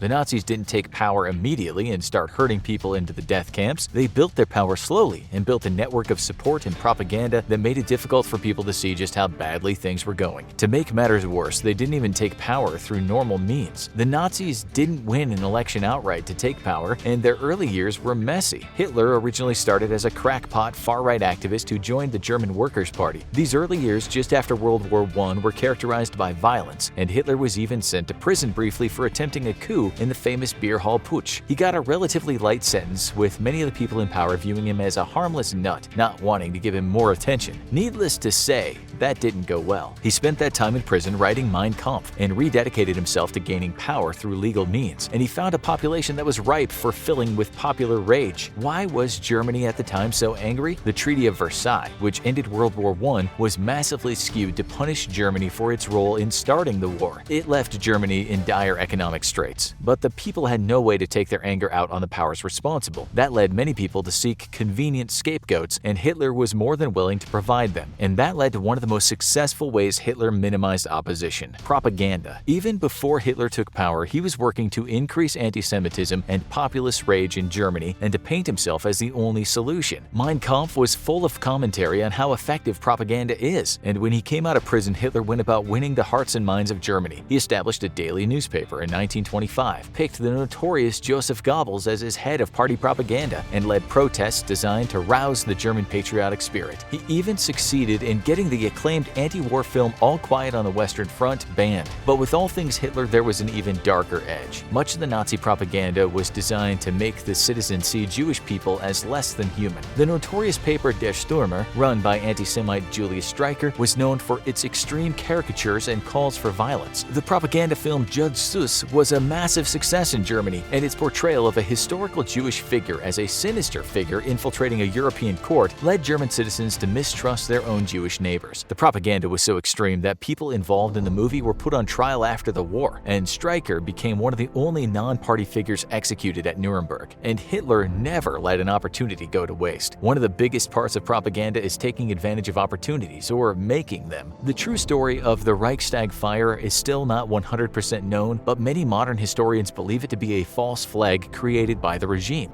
Hitler had been made Chancellor of Germany, but the Nazis didn't yet have complete control of the government in 1933 when the landmark went up in flames. Hitler quickly blamed a Dutch communist activist and used it to push the idea that Germany was on the verge of being taken over by a communist revolution like Russia was. He panicked the public, convinced the president to suspend civil liberties, and gained a majority in the next election, at which point he began purging the opposition. And once he had absolute power, resistance was only going to get harder. One of the most important elements of Nazi propaganda was to get them while they're young. Children would be indoctrinated early, and parents who opposed the Nazi regime would find they might have enemies within their own homes. The instrument for this was the Hitler Youth, a massive network of training camps and indoctrination programs that essentially worked as the summer camp from hell. Boys attended summits, participated in patriotic activities, learned valuable life skills, and were told all about how their many enemies would have to be dealt with. And when they say get them young, they mean it. The Hitler Youth proper was for boys aged 14 to 18 and often had a paramilitary overtone as the boys were prepared for their role in the German military. But for younger boys, there were the German youngsters in the Hitler Youth program. Immortalized in the Taika Waititi movie Jojo Rabbit, it was heavily patterned after the Boy Scouts, and the young boys were trained to report on their neighbors and spy on other gatherings like church youth groups. Hitler believed that the children were Germany's future, and he made sure that the future liked to goose step. All this worked together to create a climate of fear. Many people, especially in the early days of the Nazi regime, might have disagreed with some of the more extreme elements of Hitler's platform. Even those who voted for the Nazis might have been shocked by how quickly he moved to tighten his grip on Germany. But who were they going to talk to that about? Most anti-Nazi political organizations were outlawed. Kids were indoctrinated into Nazism at an early age, and no one knew if their neighbor they talked to was actually a Nazi diehard who would report them to the authorities. For many people, the fear of the consequences of speaking up was enough to keep them silent. And the reach of Nazism didn't limit itself to Germany. Many anti-Nazi activists, including the Jews who were worried about their future in the country, reached out to their friends around the world seeking support. But two could play at that game, and the Nazis were willing to play dirtier. In the 1930s, a pro-Nazi organization called the German-American Bund was established in the United States to promote an alliance with Nazi Germany. They held massive anti-Semitic rallies in New York City, making many prominent politicians and journalists hesitant to speak out against the Nazis. But one major element was about to make opposition to Nazism much harder. For the first 6 years of the regime, Hitler concentrated on the internal affairs and built a powerful network. The governments of Europe, hoping to avoid war, ceded territory to him to pacify his aggression. It didn't work, and in 1939 he invaded Poland. World War II was on, and with it, opposing the Nazis was about to become even trickier. When a country goes to war, the rally round the flag effect kicks in. This causes a leader's approval rating to skyrocket and often makes anyone opposed to the leader fall out of favor. And in this case, it didn't matter that the leader started the war. Things moved fast in war, and soon Germany was involved in the conflict on multiple fronts. Not only did they conquer Poland, but the pro-Nazi government of Austria quickly surrendered and was integrated into the Nazi regime. France was the next big front, as well as the growing air war with Britain. Not only was there intense pressure to support the war effort, but with the rate of the country's territory growing, it became harder to argue that the regime wasn't a success. And for many on the ground, that was all that mattered. And many men weren't there to argue at all. It's one of the biggest factors in a society during the war: conscription. The military draft in Germany had been reinstated in 1935 as Hitler built up the military in advance of the war, and his war machine was training 300,000 1,000 conscripts a year. That took many men away from their homes and left them facing military justice if they crossed their commanders. As for those left behind, the women were often forced into the workforce and were the sole providers for their families while their husbands were at war. If you don't want people to resist your regime, make it harder for them to have time or security. And for those who did stand up, harsh treatment awaited. Hitler wasn't able to put down all resistance to his regime, but those who were caught in the act often faced a court system stacked against them. The Nazi courts were notorious for their bias in favor of the regime. This was at its worst when dealing with cases involving Jewish people, such as the infamous riots of Kristallnacht. It was near impossible for enemies to the regime to get justice in courts, and those who were hauled into court often faced swift deportation to a prison camp or worse. That was the fate of journalist Fritz Gerlach, who had advocated against Hitler in the years before he took power. Gerlach was swiftly declared an enemy of the state, arrested less than 2 months after Hitler took power, and murdered during the Night of Long Knives when Hitler purged his enemies. But that didn't stop those who refused to bow down, no matter how dangerous it became.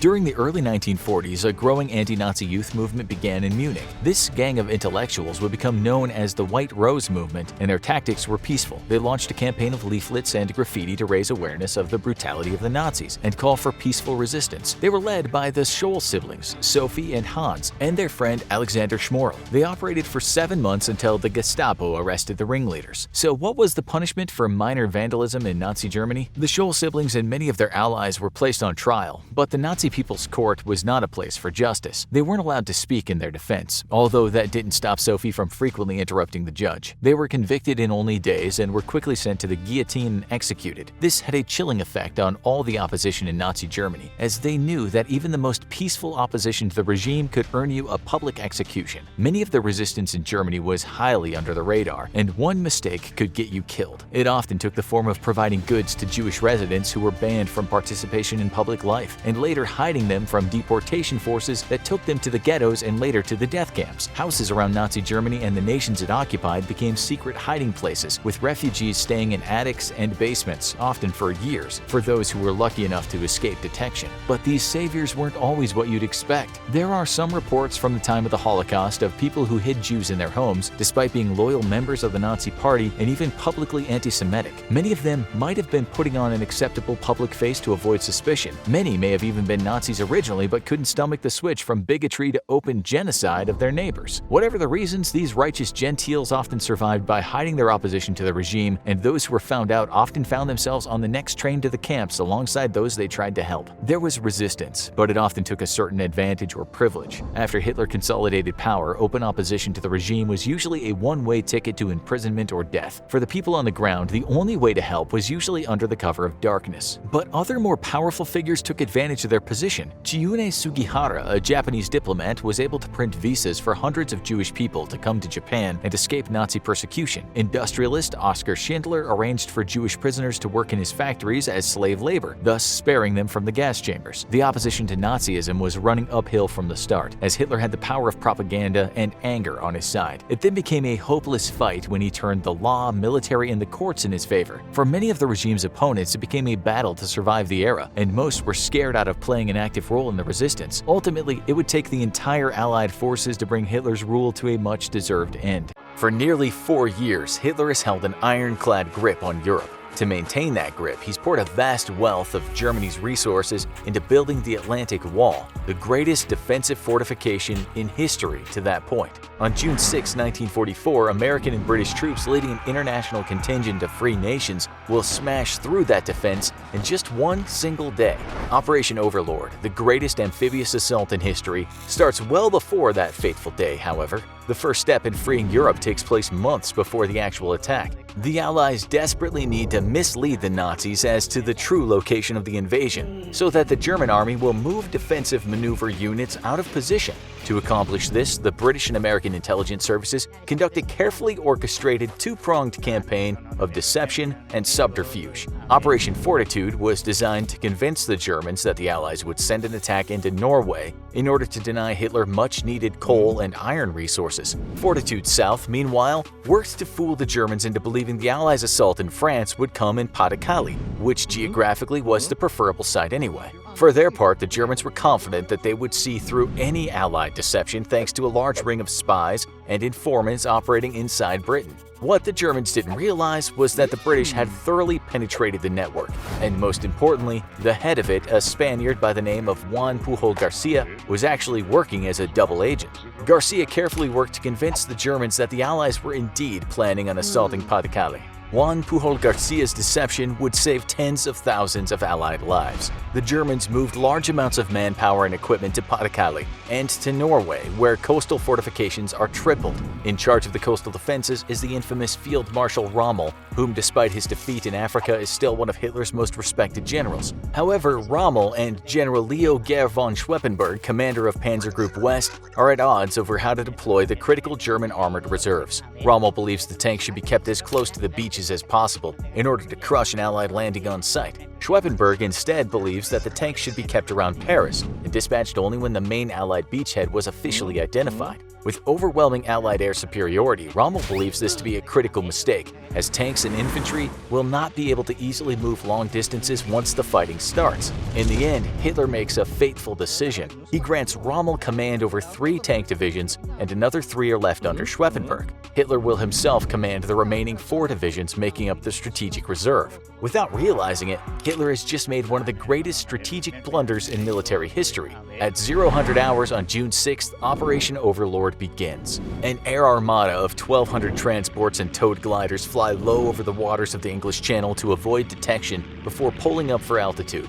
A few miles behind the coastal defenses, thousands of paratroopers jump from their planes. Others are brought in to rough landings on gliders. The Germans have identified places gliders could be used for a landing though, and have booby-trapped them thoroughly with giant bits of metal meant to tear gliders apart on landing. Many gliders are shredded on impact, sending men tumbling across landing fields. Those that manage to land safely face minefields and razor wire booby traps. The men in the gliders may have been the lucky ones, however, as the paratroopers are faring much worse. American pilots, inexperienced in paradrops and nervous from German anti-aircraft fire, don't slow their planes down enough for a safe drop. As men leap out of the plane, they're buffeted by the incredible wind. Many have equipment torn from their bodies. Some land behind enemy lines with nothing more than a knife or sidearm. Yet despite the difficulties and German defenses, shortly after landing, British paratroopers capture the first critical objective, a bridge over the Caen Canal. Now, they and thousands of Allied paratroopers must hold their positions for 6 hours with no hope of reinforcements. They're alone and behind enemy lines, fully aware that an entire division of German tanks is nearby and having little more than a few handheld anti-tank weapons to defend themselves with.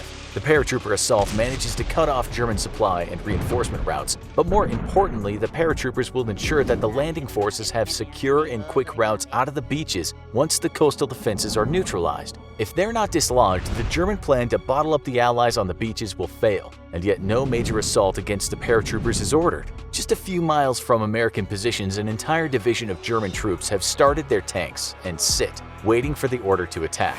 The order, however, never comes, as aides back in Berlin are too scared to wake Hitler up in the middle of the night. This will prove disastrous for the Germans. At 6 a.m., a flotilla of landing ships makes their way to the shore. The German positions have been thoroughly pounded by preparatory naval and aerial bombardment, delivering untold devastation to the German positions. However, in some sectors, such as Omaha Beach, the aerial bombardment has largely missed its intended targets. Omaha Beach will soon become the bloodiest front in the battle to take Europe. The weather is not optimal for a landing, with high winds and rough seas working against the invasion force. This same weather has granted the Allies the element of surprise, yet proves to be a formidable foe in itself. Allied landing craft struggle against the currents and waves, with many forced hundreds of meters off course. At Gold Beach, the aerial attack has failed to neutralize one of the main German defensive positions, leaving infantry assaulting the beach exposed to withering machine gun and cannon fire. Some landing craft see only a single survivor out of 30 men assigned. At Sword Beach, specially built amphibious tanks prove to be lifesavers for the men on the beach, their heavy firepower silencing enemy fortifications.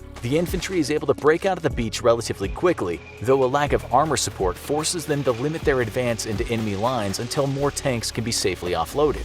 Located in between the American beaches of Utah and Omaha, Pointe du Hoc is a hilltop fortified position that must be neutralized before the Americans can move on their beaches. This requires a steep climb up a cliff 100 feet high, all while under withering enemy fire from above. The task falls to the 2nd Ranger Battalion, and against all odds, the men manage to climb up the cliffs and reach the top, only to discover that the enemy guns they were sent to destroy have already been moved. Knowing the devastation they would cause if left intact, the American Rangers frantically searched the countryside, discovering the guns and finally silencing them. Out of 200 men that scaled the cliffs, only 90 were combat capable by the end of the day. Yet, by succeeding in their objective, the Rangers have saved countless American lives. At Utah Beach, the men are pushed off course by the strong current, but manage to come ashore in one piece. This stretch of beach is being guarded mostly by Eastern European conscripts who have little will to fight for Hitler. The veteran, battle-hardened Germans who would normally be in these positions have been moved to Patakali, nearly 100 miles away. Suffering fewer than 200 casualties, the Americans at Utah Beach capture many of the surrendering Eastern European conscripts.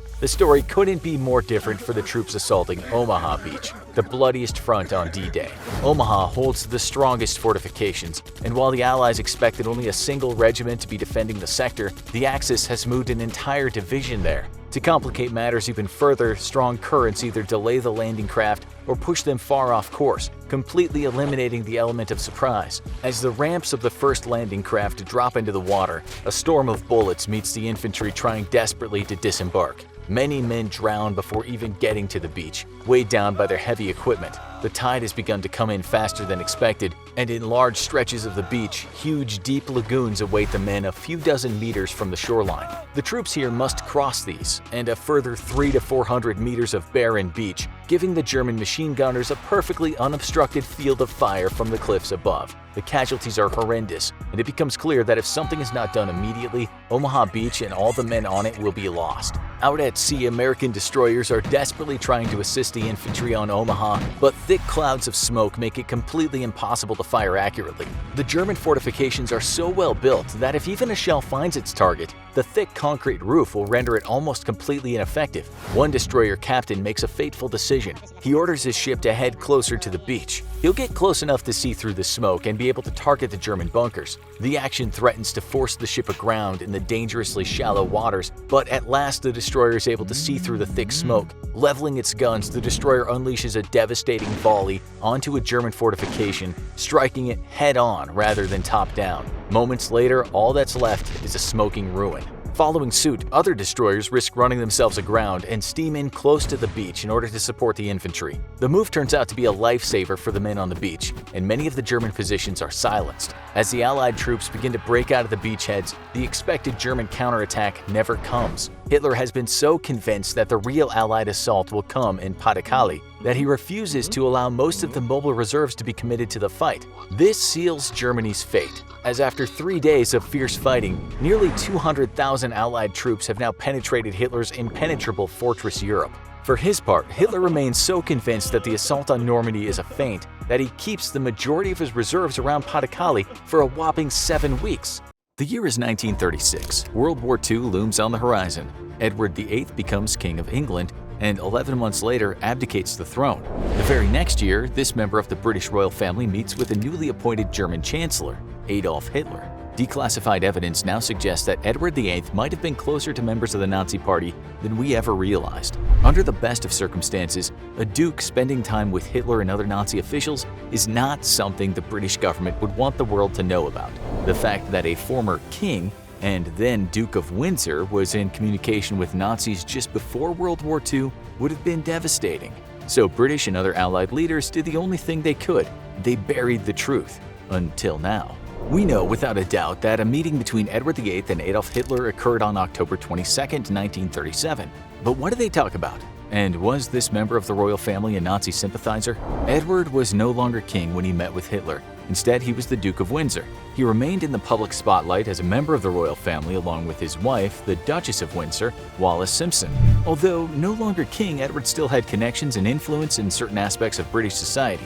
As World War II was all but inevitable, the leadership of Britain was rightfully nervous that one of the members of the royal family was becoming a little too close to the dictator of Germany. Edward and his American wife, whom he abdicated the throne to marry, were welcomed with open arms by the Führer and his supporters. There was most likely talk within the Nazi Party about building a relationship with the Duke. This connection might have served them well down the road, and as more and more evidence is coming to light, it seems that Hitler not only wanted to build a relationship with Edward VIII, but might have had plans of reinstating him as a puppet king of England if Germany defeated Britain in the coming war. Once Edward and Wallace arrived in Germany, the Nazis rolled out the red carpet. They were treated to lavish parties and had dinners with the heads of the Nazi Party, including Hermann Göring and Joseph Goebbels. But the highlight of their visit was meeting the Führer himself. Edward and his wife were driven to Adolf Hitler's country home in the Bavarian Alps named Berghof. Once at the estate, the Duke and Duchess of Windsor and Nazi leaders posed for pictures. Then Hitler and Edward had a meeting in secret where they might have discussed the future and what it would hold for each of them. There are varying accounts about this meeting. Some say that Edward criticized Hitler's policies, while others say he supported them. What was uncovered after the war suggests the latter might have been true. Once everyone had their afternoon tea, Edward and Wallace departed Berghof and headed back to England. Many accounts suggest they enjoyed themselves and even were in awe of the Führer and the Nazi Party.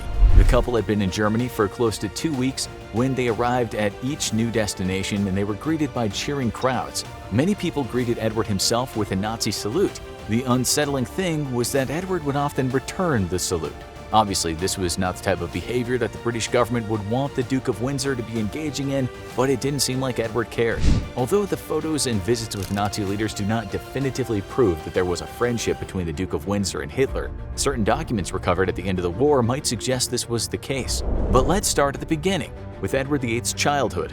To understand how pro-Nazi the Duke might have been, we need to go back in time. In his youth, Edward VIII was known to be fond of the German language and culture. This in and of itself is not completely surprising, since until World War I, the royal family's full last name was Saxe-Coburg-Gotha. This was changed to Windsor, as the original name had clear German origins, which during World War I the royal family did not want to be associated with. Regardless of how the rest of the royal family felt, Edward was fascinated by his German roots. He was close with his German cousins and enjoyed experiencing their culture. As he grew older, he became a little too bold with his support of what was happening in Germany. Edward was documented saying some pretty unsettling things as the Nazi Party came to power. This was long before his meeting with Hitler and Nazi officials. In July 1933, 3 years before he became the King of England, Edward paid a visit to Kaiser Wilhelm II's grandson, Prince Louis Ferdinand. During their time together, Edward was recorded as saying that it was no business of ours to interfere in Germany's internal affairs, either regarding Jews or anything else. This alone is disturbing, as it would appear that Edward was indifferent to the persecution of the Jewish people that was already beginning. However, what he later said was even more disconcerting. During the same visit, Edward VIII was documented as saying, "Dictators are very popular these days. We might want one in England before long." You can understand why the leadership of Britain would be wary of this young royal family member, especially when war with Germany was looking more and more like a reality. In 1936, when Edward VIII became king after his father's death, the British government started to panic. Prime Minister Stanley Baldwin ordered MI5 to begin a surveillance campaign to keep tabs on the new king and his relationship with the Nazi Party in Germany. Edward's phones were tapped and his Scotland Yard security detail fed information back to MI5, so that if Edward ever decided to throw his full support behind Germany, he could be stopped. Once war broke out, extra surveillance was placed on Edward VIII. The government felt he was a huge liability that needed to be dealt with. It was actually Winston Churchill who took serious action to make sure that the Duke of Windsor did not become more of a problem than he already was. While under surveillance, Edward's telegrams and cables to Nazi Party members were recorded and kept classified. Churchill and other members of the British government did not want the world to learn about the Duke's connection with the Nazis for obvious reasons. In fact, Prime Minister Churchill was so concerned about what Edward might do that he asked him to become governor of the Bahamas. This would mean that Edward would be forced to leave Europe. It was 1940 and World War II had begun. Edward did not want to leave Europe, so he reminded Churchill of the status of the army and how he should remain on the continent to help with the war effort. Churchill was not amused and clearly did not trust the Duke. So he sent him a telegram stating that even major generals could be court-martialed. Edward VIII was eventually persuaded, or forced, to agree to Churchill's terms. It is unclear how, but the Nazis found out that Edward was being shipped across the Atlantic. It seems as if they were reluctant to lose their connection to the British royalty. When secret German documents were later found, they contained a plan called Operation Willy. At the time, Edward and his wife were in Nazi-controlled Paris. They fled to Spain and then to Portugal, which was still neutral. However, this did not stop German Foreign Minister Joachim von Ribbentrop from ordering local Nazi dignitaries to seek out and meet with the Duke and Duchess of Windsor. In the documents later recovered by Allied forces, the Nazis had noted that Edward voiced his displeasure with the royal family, the British government, and Winston Churchill. The Nazis may have thought this meant it was time to recruit the Duke as an ally. It seems Edward intended to go to the Bahamas even after meeting with Nazi officials, so Ribbentrop fed the Duke of Windsor false information that he was being targeted by British operatives that were planning to assassinate him.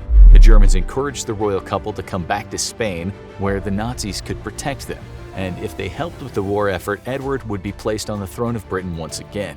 He would only be a puppet king, but it was one way the Nazis tried to entice the Duke. Although this is not the course history took, it's interesting to note that Edward did not inform British authorities of the conversations he had with Nazi officials. Instead, they had to find out about them through classified documents uncovered after the war. This was a little shady on Edward's part, and even once Edward reached the Bahamas, he continued to publicly speak out about his lack of faith in Britain winning the war. So whether Edward VIII was best friends with Hitler or not, he definitely was close enough with members of the Nazi Party to be in communication with them even during World War II. But there is another part to the story. It is the reason that this information was held from the public for so long. It isn't a conspiracy theory per se, but the suppression of information around Edward VIII's connections and communications with head Nazi leaders does beg the question, who is responsible for hiding this information for so long, and why?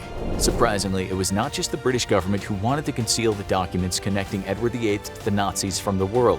Churchill was definitely the most vocal proponent of suppressing the info, but he was not the only one. Churchill pleaded with the French and United States to keep the documents connecting the Duke to Hitler and the Nazis classified. Eventually, everyone agreed to keep the secret, but decades later, numerous documents were released on the matter.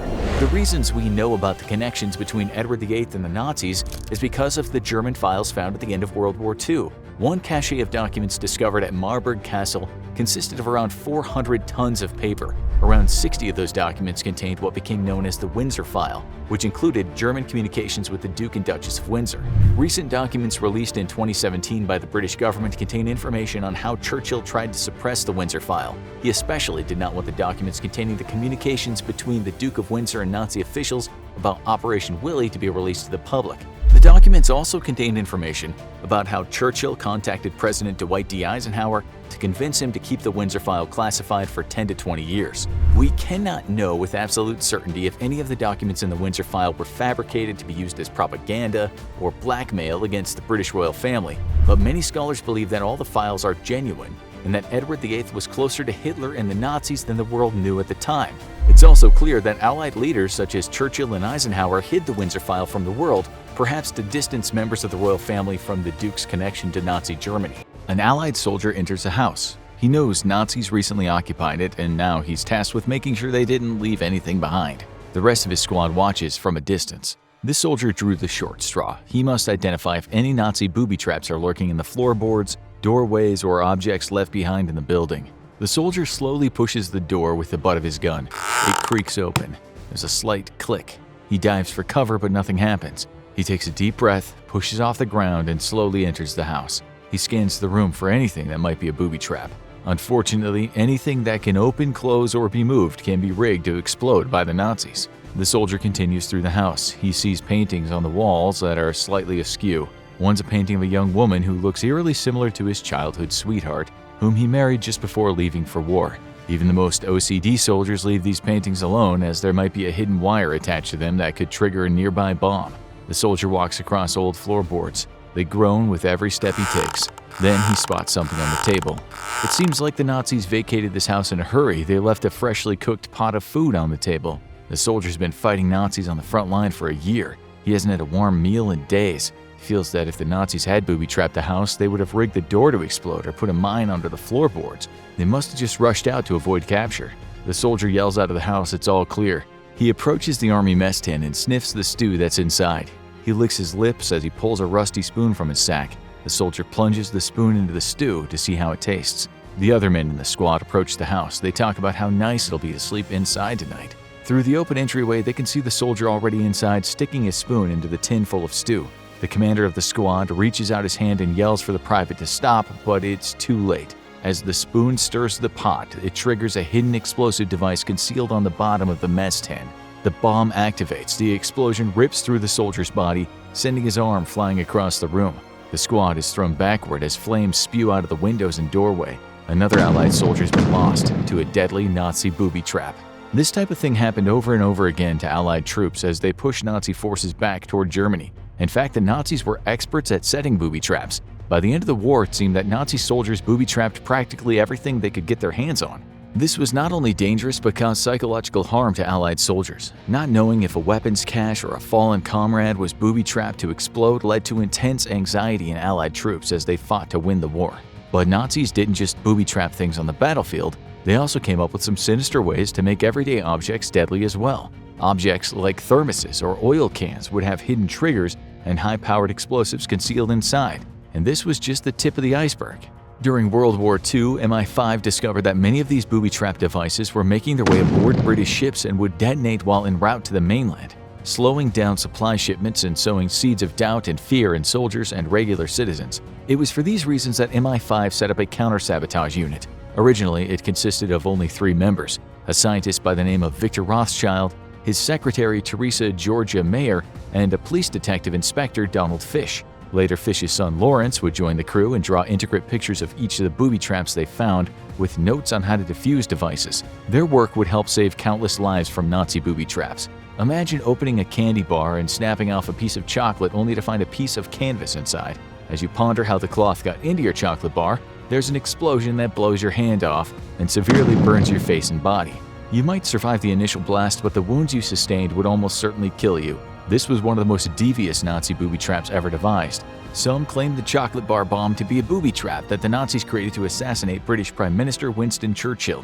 The plan might have been to somehow sneak the chocolate into Churchill's desk and wait until he got hungry. As the Prime Minister thought about how to defeat the Nazis, he would pull the wrapper back and snap off a piece of chocolate, which would activate the bomb inside.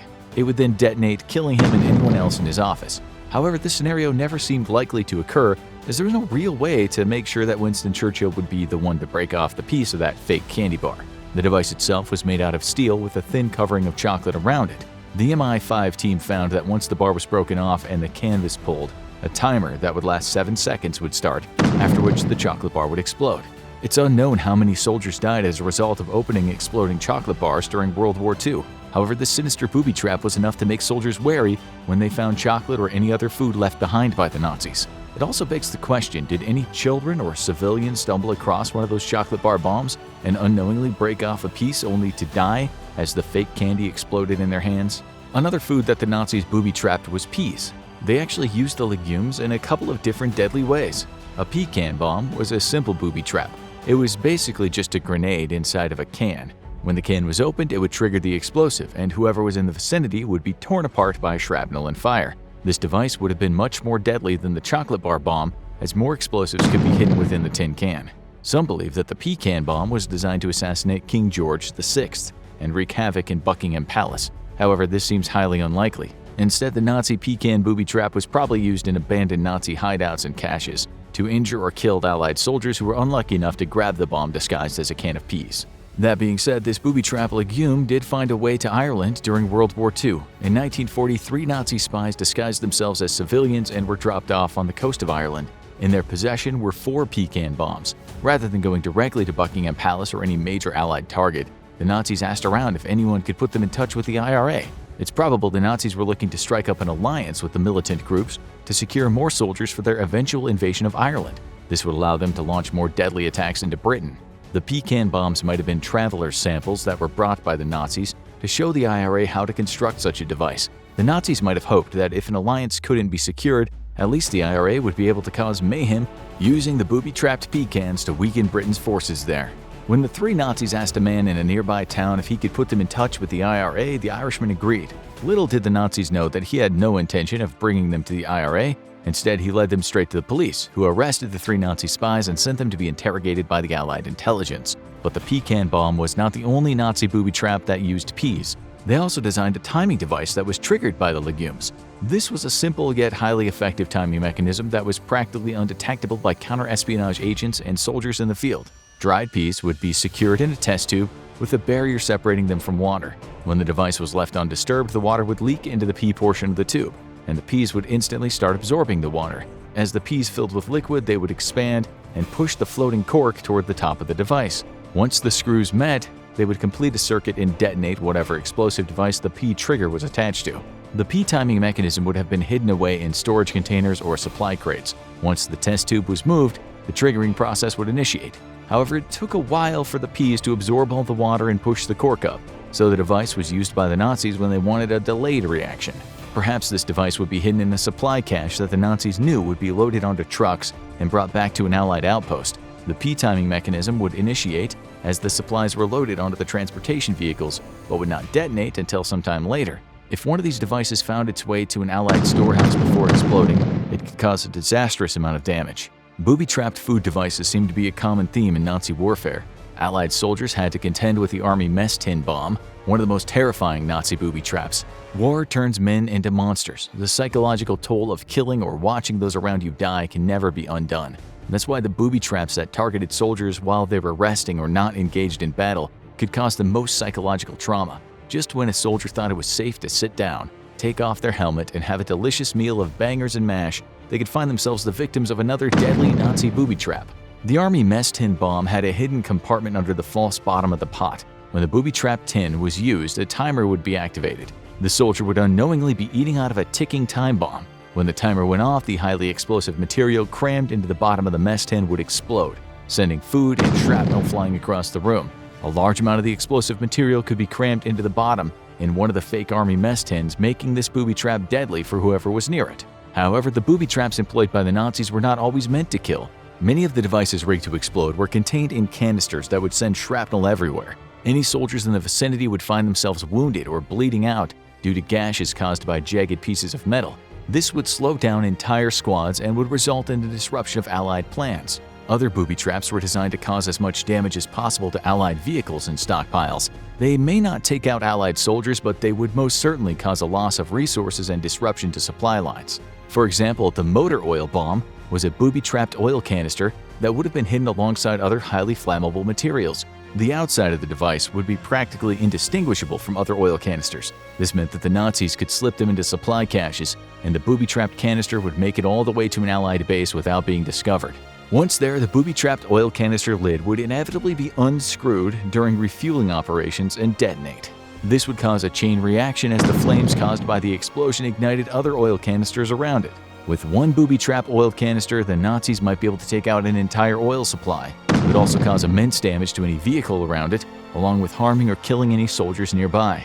A similar tactic used by the Nazis was deploying magnetic mines under the hulls of Allied ships. This bomb could be attached by a covert Nazi spy. A timer would be set and the magnetic mine would detonate when the ship was in the middle of the ocean, far away from any help.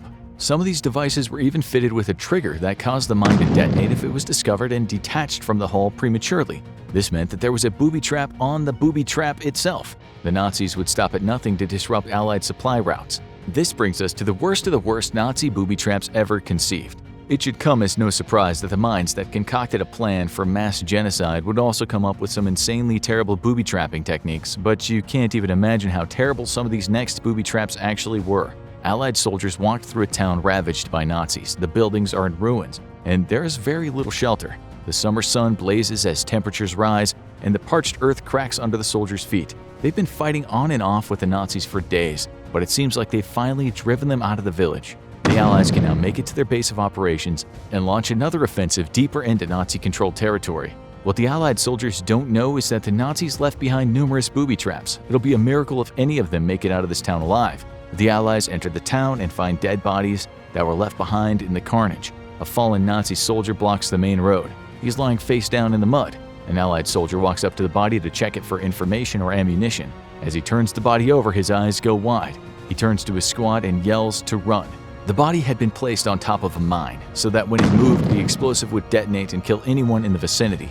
The blast erupts out of the ground, completely consuming the soldier who moved the body. It wasn't uncommon for Nazis to booby-trap their own fallen comrades. Rather than bringing their friend's body home so the family could mourn them, they were left behind and rigged with an explosive to take out any Allied soldier who came through the area.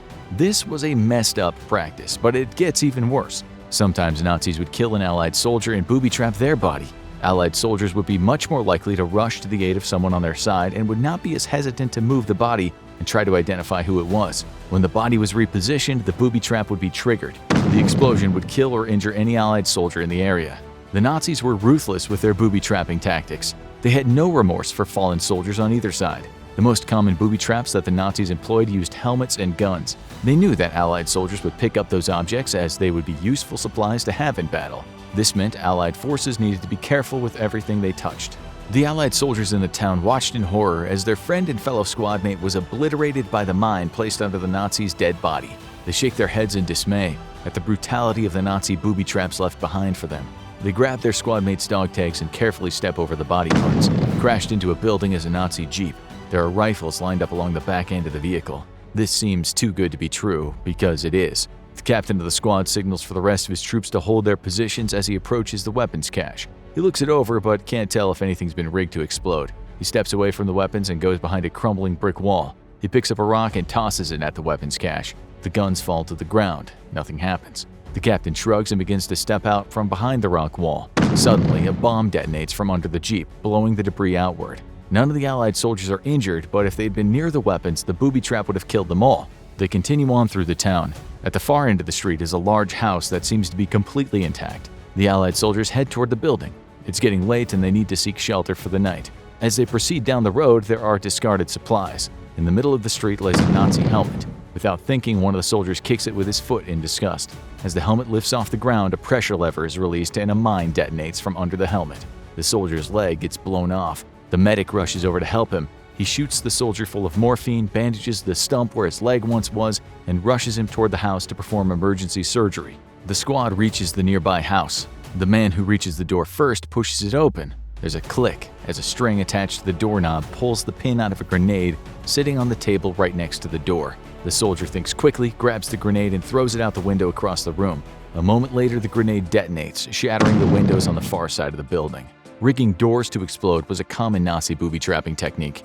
They tied tripwires across doorways that were impossible to see and would pull pins out of explosives. They also used pressure plates to activate booby traps when stepped on by Allied forces. This meant that any doorway or floorboard could potentially be a booby trap. The rest of the squad rushes into the house and places the soldier that lost his leg on the table in the middle of the room. The medic gets to work trying to save his squadmate. The captain tells the rest of the men to fan out and search for any other booby traps. The building ends up being more of a mansion than a regular-sized house, and there are a lot of rooms to go through. The Allies go from room to room looking for tripwires and being careful where they step. Unfortunately, the Nazis are ruthless, and they realized Allied soldiers had learned to be more careful due to countless booby traps they've come across. This led to the Nazis taking things a step further. They not only booby trap objects that the Allied soldiers might move, but they also booby trap any obvious hiding places where they might seek safety. One of the soldiers searching the house comes across a large bathroom. He peers inside and sees medication sitting on the counter. He knows these supplies can help save the life of his squadmate downstairs. He searches the doorway for any tripwires. It seems clear, so he proceeds to the bathroom.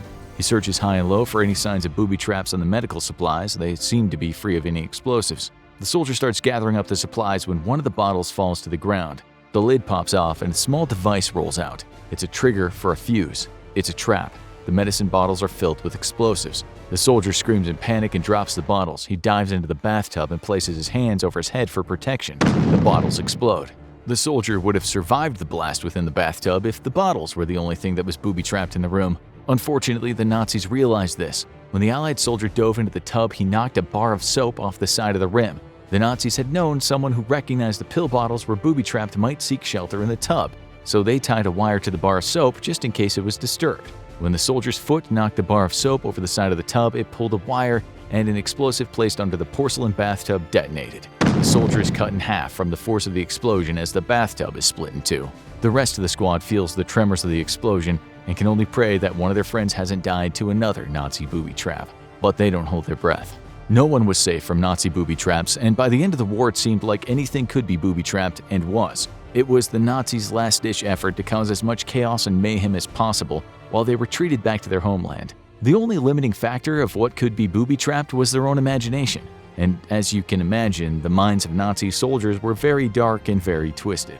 Allied soldiers and even civilians needed to be very careful where they stepped and what they moved as the Nazis retreated back to Germany and left a trail of booby traps behind them. Just to put it into perspective, as Nazis continued to fight in World War II, they knew that vital resources would be hard to come by for everyone. They They even went as far as to create an exploding thermos that would lure dehydrated Allied soldiers to their death. The toils of war were exhausting, and sometimes water was hard to come by. If a thermos with water was left behind, it would be picked up and drunk by whoever came across it. Unfortunately, if you were not careful, you might find yourself with a deadly Nazi booby trap in your hands. When the cap was taken off and a person holding the thermos brought it up to their lips for a sip of refreshing water, the explosive inside would be activated.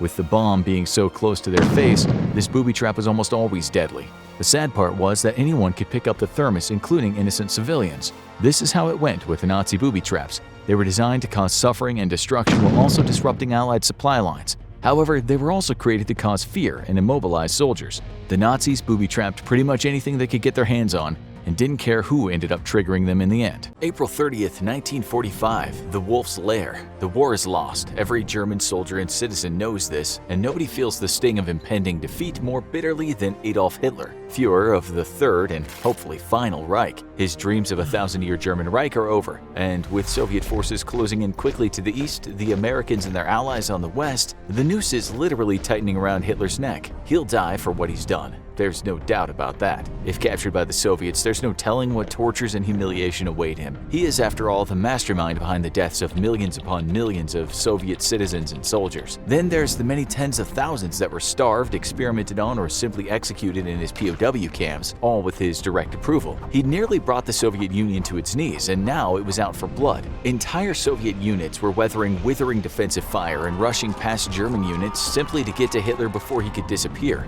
Soviet spies had for months been prowling the countryside, all on the hunt for the war's greatest prize, Hitler's head. To the west, the once nearly defeated French and British were being led across the Rhine by a massive bulwark of American firepower. French forces stung with bitter defeat and were eager for their own revenge. He hadn't been as heavy-handed in France as he'd been with the Soviets, but his forces had still carried out many abuses and atrocities under his watch. The humiliation of having lost their capital also spurred the French forces on. The British had narrowly escaped utter annihilation at Dunkirk, and contemplating these dark last days of the war, Hitler kicks himself mentally for his foolishness. It had been him who had given the order for advancing panzer forces to stop, confident that there was no need to rush the offensive, and he had plenty of time to crush the British forces with their backs to the sea. His generals had begged him to reconsider, but the Führer's word is law, and none may question it. The concentration camps that dotted Europe were filled with those who had. His failure to eradicate the British Expeditionary Force when he had the chance meant that Operation Sea Lion, meant to take the British Islands, had become a strategic impossibility. With Britain out of the war, the United States would never have been able to invade Fortress Europe.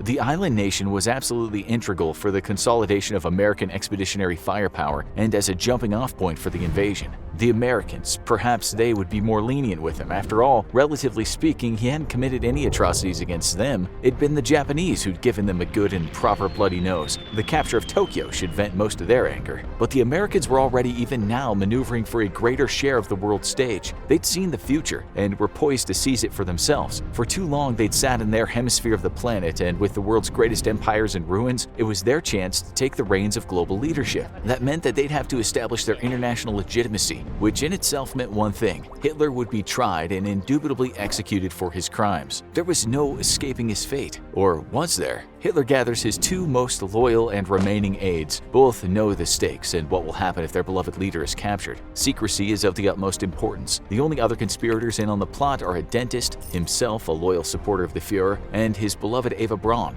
Two Jewish prisoners from a local concentration camp have been specifically chosen for what comes next. His aides had scoured all available stock from concentration camps across Germany and what little territory the Wehrmacht still controlled, until they found a man and woman who both matched the age and general build and height of the Führer and his wife. They'd been secretly taken to meet with Hitler's dentist, who, through painstaking effort lasting many hours, had filed and scraped to perfectly reproduce a copy of the Führer and his wife's teeth. Then, the woman had been poisoned with cyanide and the man shot through the temple. The dentist had been shot shortly after. No loose ends could be left behind. The two bodies were moved into position outside the Wolf's Lair, then set on fire until only unrecognizable bones remained. This had been kept secret even from his own guards, who'd been simply alerted that the Führer had committed suicide, and his body immediately burned per his request. The two piles of bone and ash would be left behind for the Soviets to discover, and Hitler was betting that the difficulty of identifying the remains accurately, as well as Stalin's Americans' refusal to publicly admit Hitler may have evaded his grasp would lead them to declare that they had indeed found Hitler's remains. Dental records would prove the identity.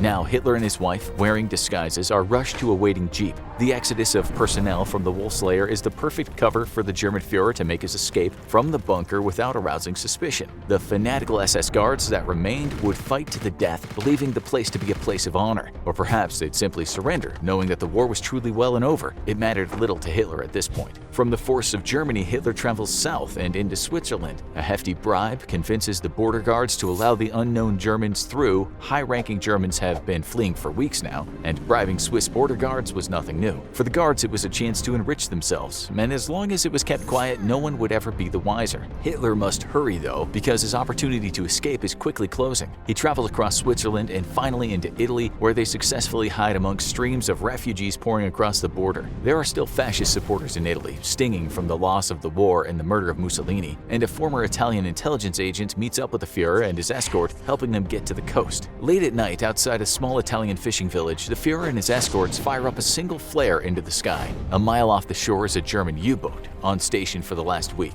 It doesn't dare surface except at night to recharge its batteries, and has been sitting off the Italian coast waiting for the agreed-upon signal. Lookouts on the deck of the U-boat spot the flare and hurriedly shout to the captain below. On the beach, the group spots the countersign, two bright flashes of a spotlight followed by one long flash. Dragging a rowboat to the surf, the Führer and his wife, his two aides, and the Italian spy all make their way to the waiting submarine. As they near it, the captain and an armed escort are waiting for them. They throw a rope out to the small dinghy to help pull it in. First off the boat is the Führer, and then his wife, Miss Braun. As the first aide attempts to climb up the rope ladder lowered to them, though, he's shoved back into the boat by a sailor. Without warning, the armed sailors open fire, killing the two aides and the fascist spy. Without a word, the captain of the U-boat drops an incendiary grenade into the boat, and in moments, it's a scorching inferno. The boat will sink, and the final bit of evidence hinting Hitler might have escaped the Allies' grasp will go to the bottom of the Mediterranean with them. Once inside the submarine, Hitler settles into the captain's own personal cabin. He looks at his beloved wife, and after 2 weeks on the run, breathes a final sigh of relief. Even now, news is spreading throughout Europe and the world that the German Führer is dead. Efforts to locate his dental records and authenticate the discovery, though, are underway. The Americans and the British are asking for access to the body to do their own confirmation, but the Soviets are so far refusing. Even now, tensions are flaring between the former allies, and as the German U-boat pulls away from the coast, Hitler wishes nothing more than the damn communists and arrogant Americans tearing each other's throat out.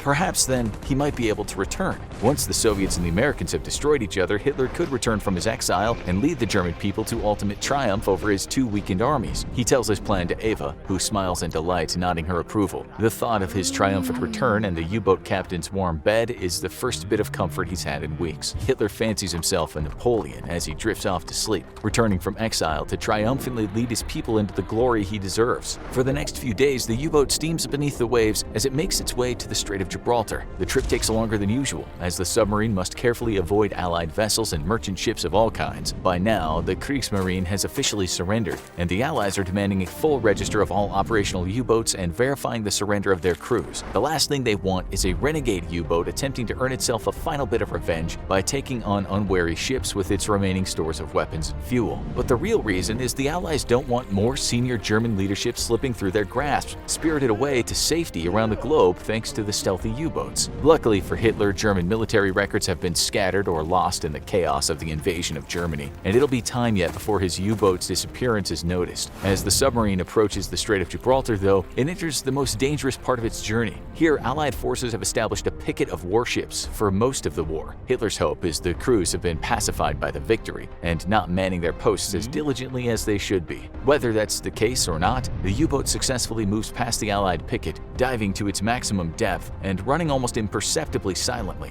When no depth charges rain down around them, the men breathe a sigh of relief. Ahead is the Atlantic Ocean, where it would take a miracle to find them. The most difficult part of his journey is well and truly over. Freedom is now all but guaranteed. Retiring to his cabin, Hitler begins writing his new memoir. His new Reich will need a new source of inspiration, something to lift the broken spirits of his people and spur them to future glory. All the pieces are in place. The Soviets and Americans have all but forgotten their their wartime cooperation, and the stage seems to be set in Europe for a decisive confrontation between the two. Hitler is confident the Americans will win. Theirs is the superior navy, and their military hasn't suffered nearly as much as the Soviet war machine has. More to the point, much of the Soviet military relied on abundant American aid, everything from boots to ammunition, food, blankets, and even the tens of thousands of trucks that made the Great Red Army's counterattack possible, all came from America. The Soviet Union was a land in ruin, and without US aid, it would never be able to defeat it. The US, though, would learn the same bitter lesson Hitler had learned and pay dearly for every mile of Soviet territory it was forced to fight for. Stalin had refused defeat even when victory for the Wehrmacht seemed all but inevitable, and his forces were besieging his namesake city. He'd never accept defeat at the hands of the Americans. The long, bitter war would result in an American win, but they would be thoroughly expended and exhausted of war by then. Hitler needed only return in glory to his people, inspire them to rise up, and the Americans would simply let him.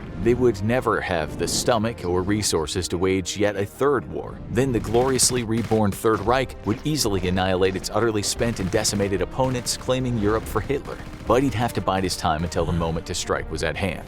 The U-boat makes its way across the Atlantic, able to move on the surface now that the threat of discovery is negligible. Hitler is glad for this. Not only will the submarine move faster on the surface, but it gives him a chance to take in fresh air on the deck. He'd never let any of his men know it, but he's terrified of tight spaces, and frankly, the stink of several dozen unwashed men was strong enough to taste it, no matter how good the air recyclers worked. As the sun sets, the U-boat continues on its course to Argentina. They'll cross south of Patagonia, where the submarine can remain submerged and ignore the historically tumultuous Antarctic weather that plagues the area year-round. Fuel will run out before then, but the Kriegsmarine has established several small refueling stations across the Atlantic on tiny islands which remain undiscovered by former allies. These are meant to be used in emergencies only and are unmanned, forcing the crew to refuel the boats themselves. With the stars twinkling in the skies above him, Hitler considers them and what glorious future prophecies they may hold for him. He has been defeated, yes, but setbacks are nothing new to him. He arose from a faceless, insignificant soldier on the front lines of World War I to lead the greatest nation the world had ever known. And he'll do it again, even if he must endure humiliating exile for a few years first. But here in the open Atlantic, the stars are bright, and so is Adolf Hitler's future. He may be in the middle of a bitter winter now, but soon it'll be springtime for Hitler. All he has to do is wait. This was obviously a fictitious story, or was it? While Hitler remains were indeed authenticated by the Soviet Union, they never let American or British personnel take a good look at them until much later after their discovery. Even then, they refused to allow them to take bone samples, which would have helped to authenticate the remains. While most believe that the remains were indeed those of Hitler, due to x-rays of Hitler's skull taken a year before his death, it is fair to say that there remains some doubt, and the last thing that Stalin would have wanted is for his people to know, let alone the world, that the Soviet Union's greatest enemy had indeed fled his grasp. So, maybe our story is more a reality than fiction after all. By now, Hitler would be dead, and the truth may never be known.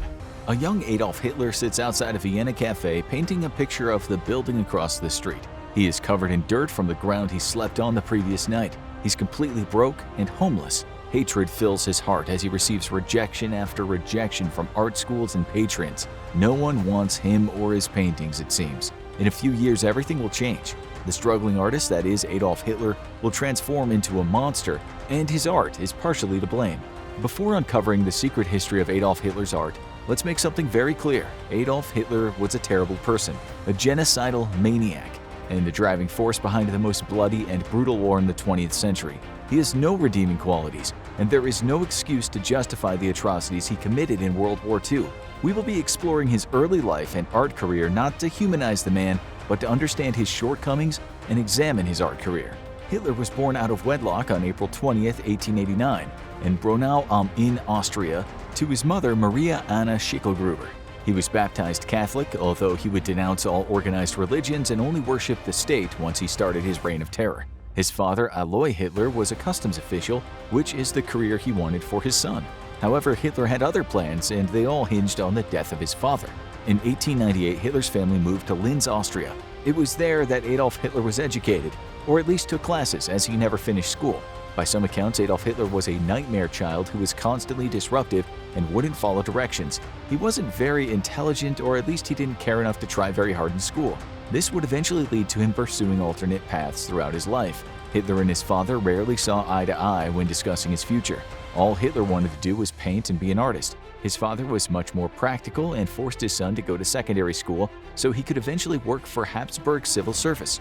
Hitler dragged his feet and did everything he could to just barely pass his classes in the hopes that his father would realize he wasn't suited for civil service. But then Hitler caught a break. In 1903, Alois Hitler died, and his son was now free to quit school and pursue his dream of becoming an artist. This would be a turning point in young Adolf's life, one that would end up with him developing his anti-Semitism ideology and eventually becoming the nightmare leader of the Nazi Party. In 1907, at the age of 18, Adolf Hitler grabbed his paintbrushes and headed to Vienna, which was then the epicenter for fine arts in Austria. It was here that Hitler firmly believed he would develop his skills and become one of the greatest artists the world had ever known. However, like with most things in his life, Hitler held delusions of grandeur. He never doubted he would be a successful artist, but when he reached Vienna, he would receive a swift slap in the face from reality. Before he left Linz, Hitler's mother had become very sick. She had breast cancer that was causing her immense pain and keeping her in bed for days at a time. She rarely left the house, and it sapped almost all of her energy when she did. Rather than staying and taking care of his dying mother, Hitler packed his bags and left her to fend for herself. He even had the audacity to ask her for money to start his art career in Vienna. Even a monster such as Hitler still had a loving mother. She wanted her son to pursue his dream, so she gave him as much money as possible to help him rent an apartment, buy supplies, and apply to art school in Vienna. She likely knew she didn't have much time left, but making her son happy was more important than her own health, it seems. On the other hand, Hitler was much more selfish and didn't give leaving his sickly mother a second thought. Instead, once he got to Vienna and realized how expensive city life was, he asked his mother and other family members for even more money. Hitler had rented an apartment with a childhood friend named August Kubizek. Much to Hitler's dismay, Kubizek was almost immediately accepted into one of Vienna's music conservatories, where he began studying to achieve his dream of becoming a conductor. Unfortunately for Adolf, he had very little success when it came to achieving his goal of becoming a famous artist. The year he moved to Vienna, he started the application for the Academy of Fine Arts. It was a rigorous process that came in two stages. The first was providing a portfolio with past works in it. The second consisted of 2 3-hour sessions of painting scenes that were not disclosed to the applicants until the day of the entrance exam. With around 100 other applicants, Hitler made it past the first round of screening and was asked to come to the school for the second part of the admissions process. We can imagine that Hitler was somewhat ecstatic to be so close to reaching his goal of becoming an artist. However, in his autobiography Mein Kampf, he talks about the process as if he knew he'd get in. The fact that Hitler had not really succeeded at anything thus far in his life did not seem to deter him. But this is in line with the future Führer's delusional personality. Growing up, he thought there was no way he wouldn't become a world-renowned artist. Yet the admissions council did not see it that way. They were about to give Hitler the news that would change his life and the fate of Europe forever. It's interesting to think about what the world would have looked like in the coming years if the Academy of Fine Arts had made a different decision following Adolf Hitler's completion of the second phase of his admissions process. When Hitler sat for the painting test portion of the admissions exam, he and everyone else in the room was told that they would have to paint either an iconic scene from history or something biblical. This would be Hitler's downfall. As a young artist, he found painting landscapes and architecture satisfying, so his human characters were always in the background or had little importance in the piece. This was not what the admissions council was looking for. They critiqued Hitler's work by saying it contained too few heads and faces. And although the committee noted that Hitler's drawings of architecture showed promise, he would never make it in the fine arts due to the fact that he showed a lack of emotions or empathy in the human figures in his paintings. Think about that for a moment. Hitler could not draw humans well or even show compassion for his own creations on the canvas. Young Adolf Hitler saw beauty in the rigid structures of architecture, but could care less for the emotional aspects of human life. It was as if he couldn't be bothered to paint or even think about others' feelings, even if they were characters that came out of his own mind. In hindsight, the way he painted people in his works of art as an afterthought and devoid of meaning in the picture's context aligned pretty closely with how he would treat humans during World War II. At this point in his life, Hitler was starting to develop hatred for certain groups of people, and a main factor for this was the city he was living in. Vienna might have been a center for arts and music in the region, but something much more sinister was going on behind the scenes, something that Adolf Hitler would eventually seek out and embrace after being rejected from art school. There was one member of the admissions council who was sympathetic to Hitler's cause after he was rejected. This professor suggested that since the architectural features were well drawn in Hitler's paintings, he should apply to the School of Architecture. There was only one problem with this suggestion. In order to get into the School of Architecture, Hitler would need a secondary school degree. Since he decided to drop out without finishing his education, Hitler would have to go back to school, complete the degree, then apply to the School of Architecture, which seemed like too much work for the aspiring artist. He ended up completely rejecting the professor's recommendation. Hitler was confident there had been a mistake and he would still be an artist. He applied to the School of Fine Arts a second time and didn't even make it past the first round of screenings. It was reiterated by the admissions council that Adolf Hitler's paintings were utterly devoid of rhythm, color, feeling, or spiritual imagination. As you can imagine, Hitler did not take the second rejection from the admissions council very well either. He didn't tell his friends or family about the rejection. Instead, he carried on living a life of a broke artist in Vienna. Even as his mother slowly died in Linz, Hitler hid the fact that he had spent all the money that she had lent him and was denied entrance into the academy, which was the main reason why he had left her in the first place.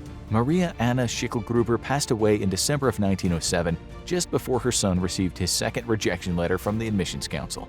Hitler didn't really mention how the death of his mother impacted him in his autobiography. In fact, it seems the only thing it changed was that he now needed another source of money. Again, like in his paintings, Hitler seemed to care very little for people in the real world, even his own mother. As Adolf Hitler grappled with the reality that he would never be accepted into the art school of his choice, he started to form delusions of conspiracies against him.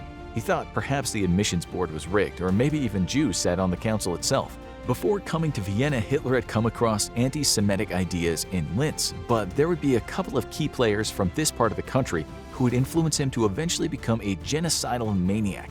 At this point, Adolf Hitler was demoralized. He had no purpose in life. He was completely broke, and there seemed to be no hope of ever becoming a painter. However, Hitler had another opportunity to turn his life around. He'd been given the chance to work under graphic artist and stage designer Alfred Roller. Roller was a set painter and designer for the Vienna Court Opera's productions of Wagner. This would have been an incredible opportunity for a young artist, but like many things in his life, Hitler made a bad decision. Hitler was given a letter of introduction that would allow him to meet with Alfred Roller at his home.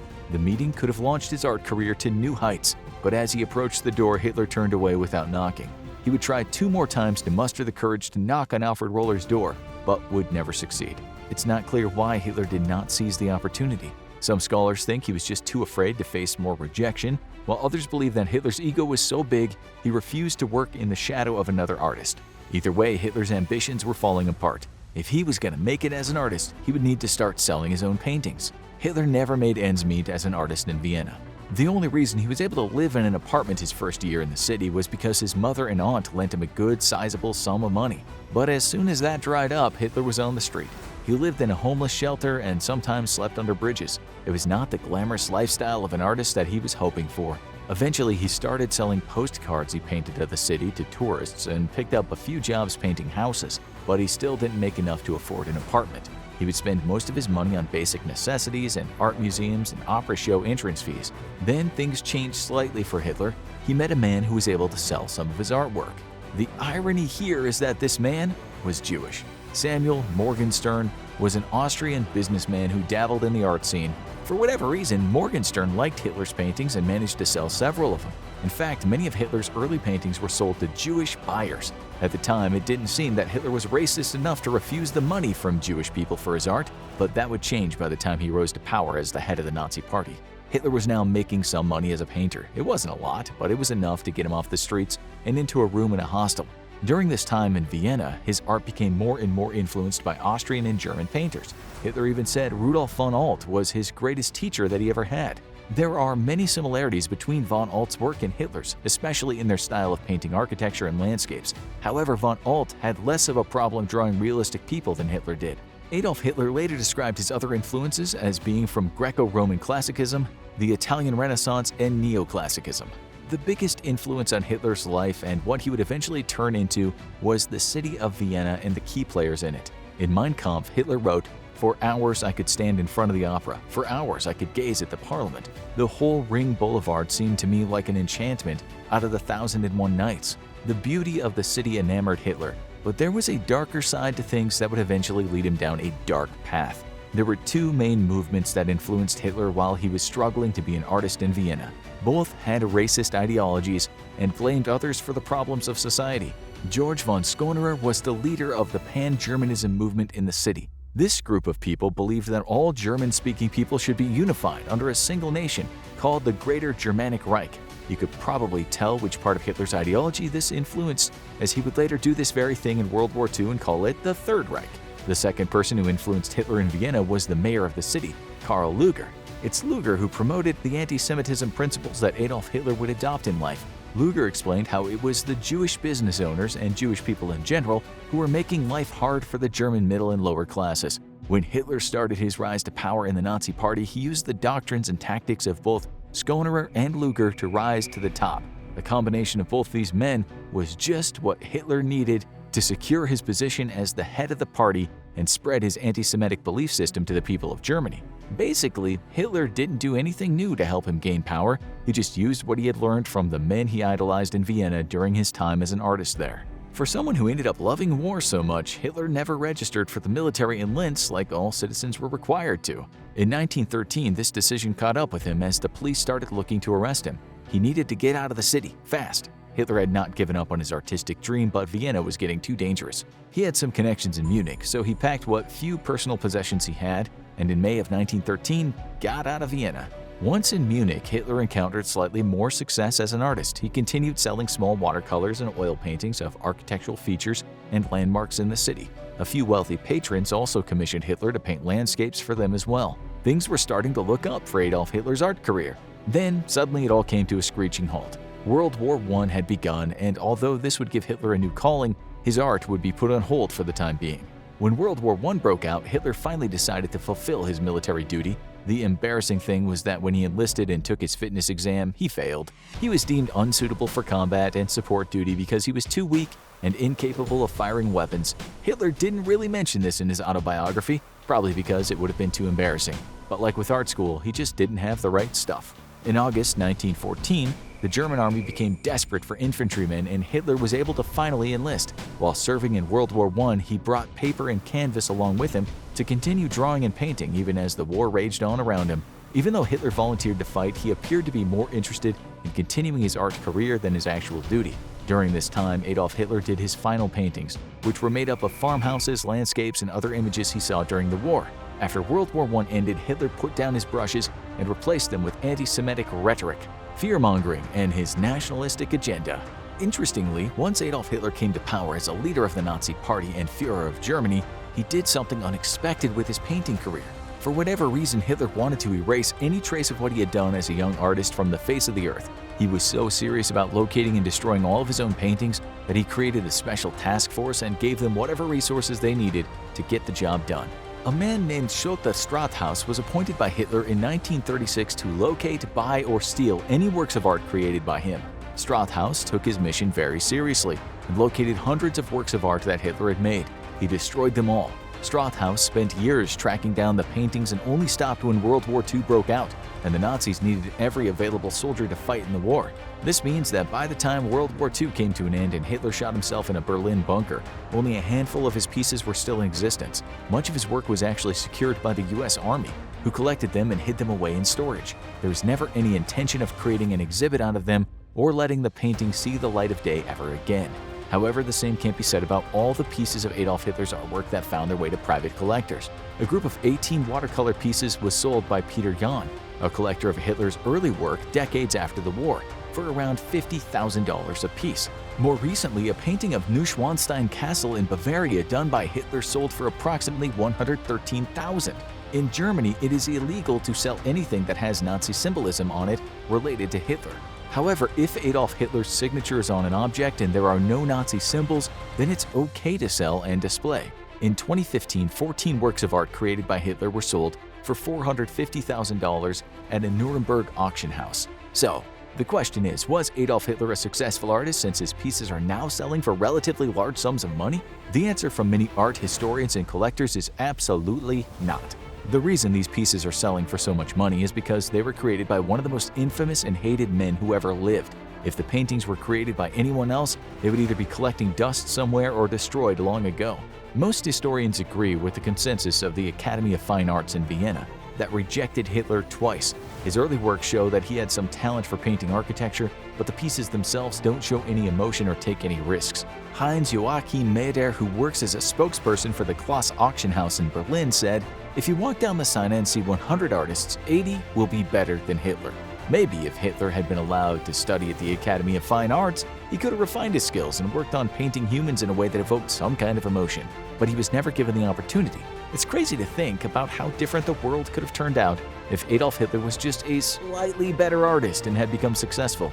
Perhaps the millions of lives lost during World War II could have all been saved." There's also another surprising aspect of Hitler's art that rarely gets talked about, something that foreshadowed the carnage that was to come. Although Hitler struggled to incorporate all of the elements needed to make his artwork stand out, he did employ some artistic techniques in his rise to power. By layering different colors in the form of anti-Semitism and national pride on the canvas that would become the Third Reich, Hitler was able to paint a picture in the minds of the German people.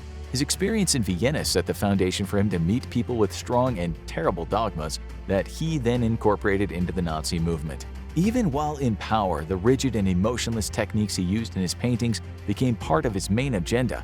He would not let the human condition get in his way or veer from his path to creating a Nazi empire. Hitler even said that after he won the war, he would retire and spend the rest of his days painting. It seems he never gave up on his dream of becoming an artist, even as he destroyed the world around him. However, there is one art design that Hitler created that's probably more famous and recognizable than any painting in the world. Hitler describes his masterpiece in Mein Kampf when he says, "I myself, meanwhile, after innumerable attempts, had laid down a final form, a flag with a red background, a white disc, and a black swastika in the middle. After long trials, I also found a definite proportion between the size of the flag and the size of the white disc, as well as the shape and thickness of the swastika." That's right, Adolf Hitler was the artist who designed the Nazi flag.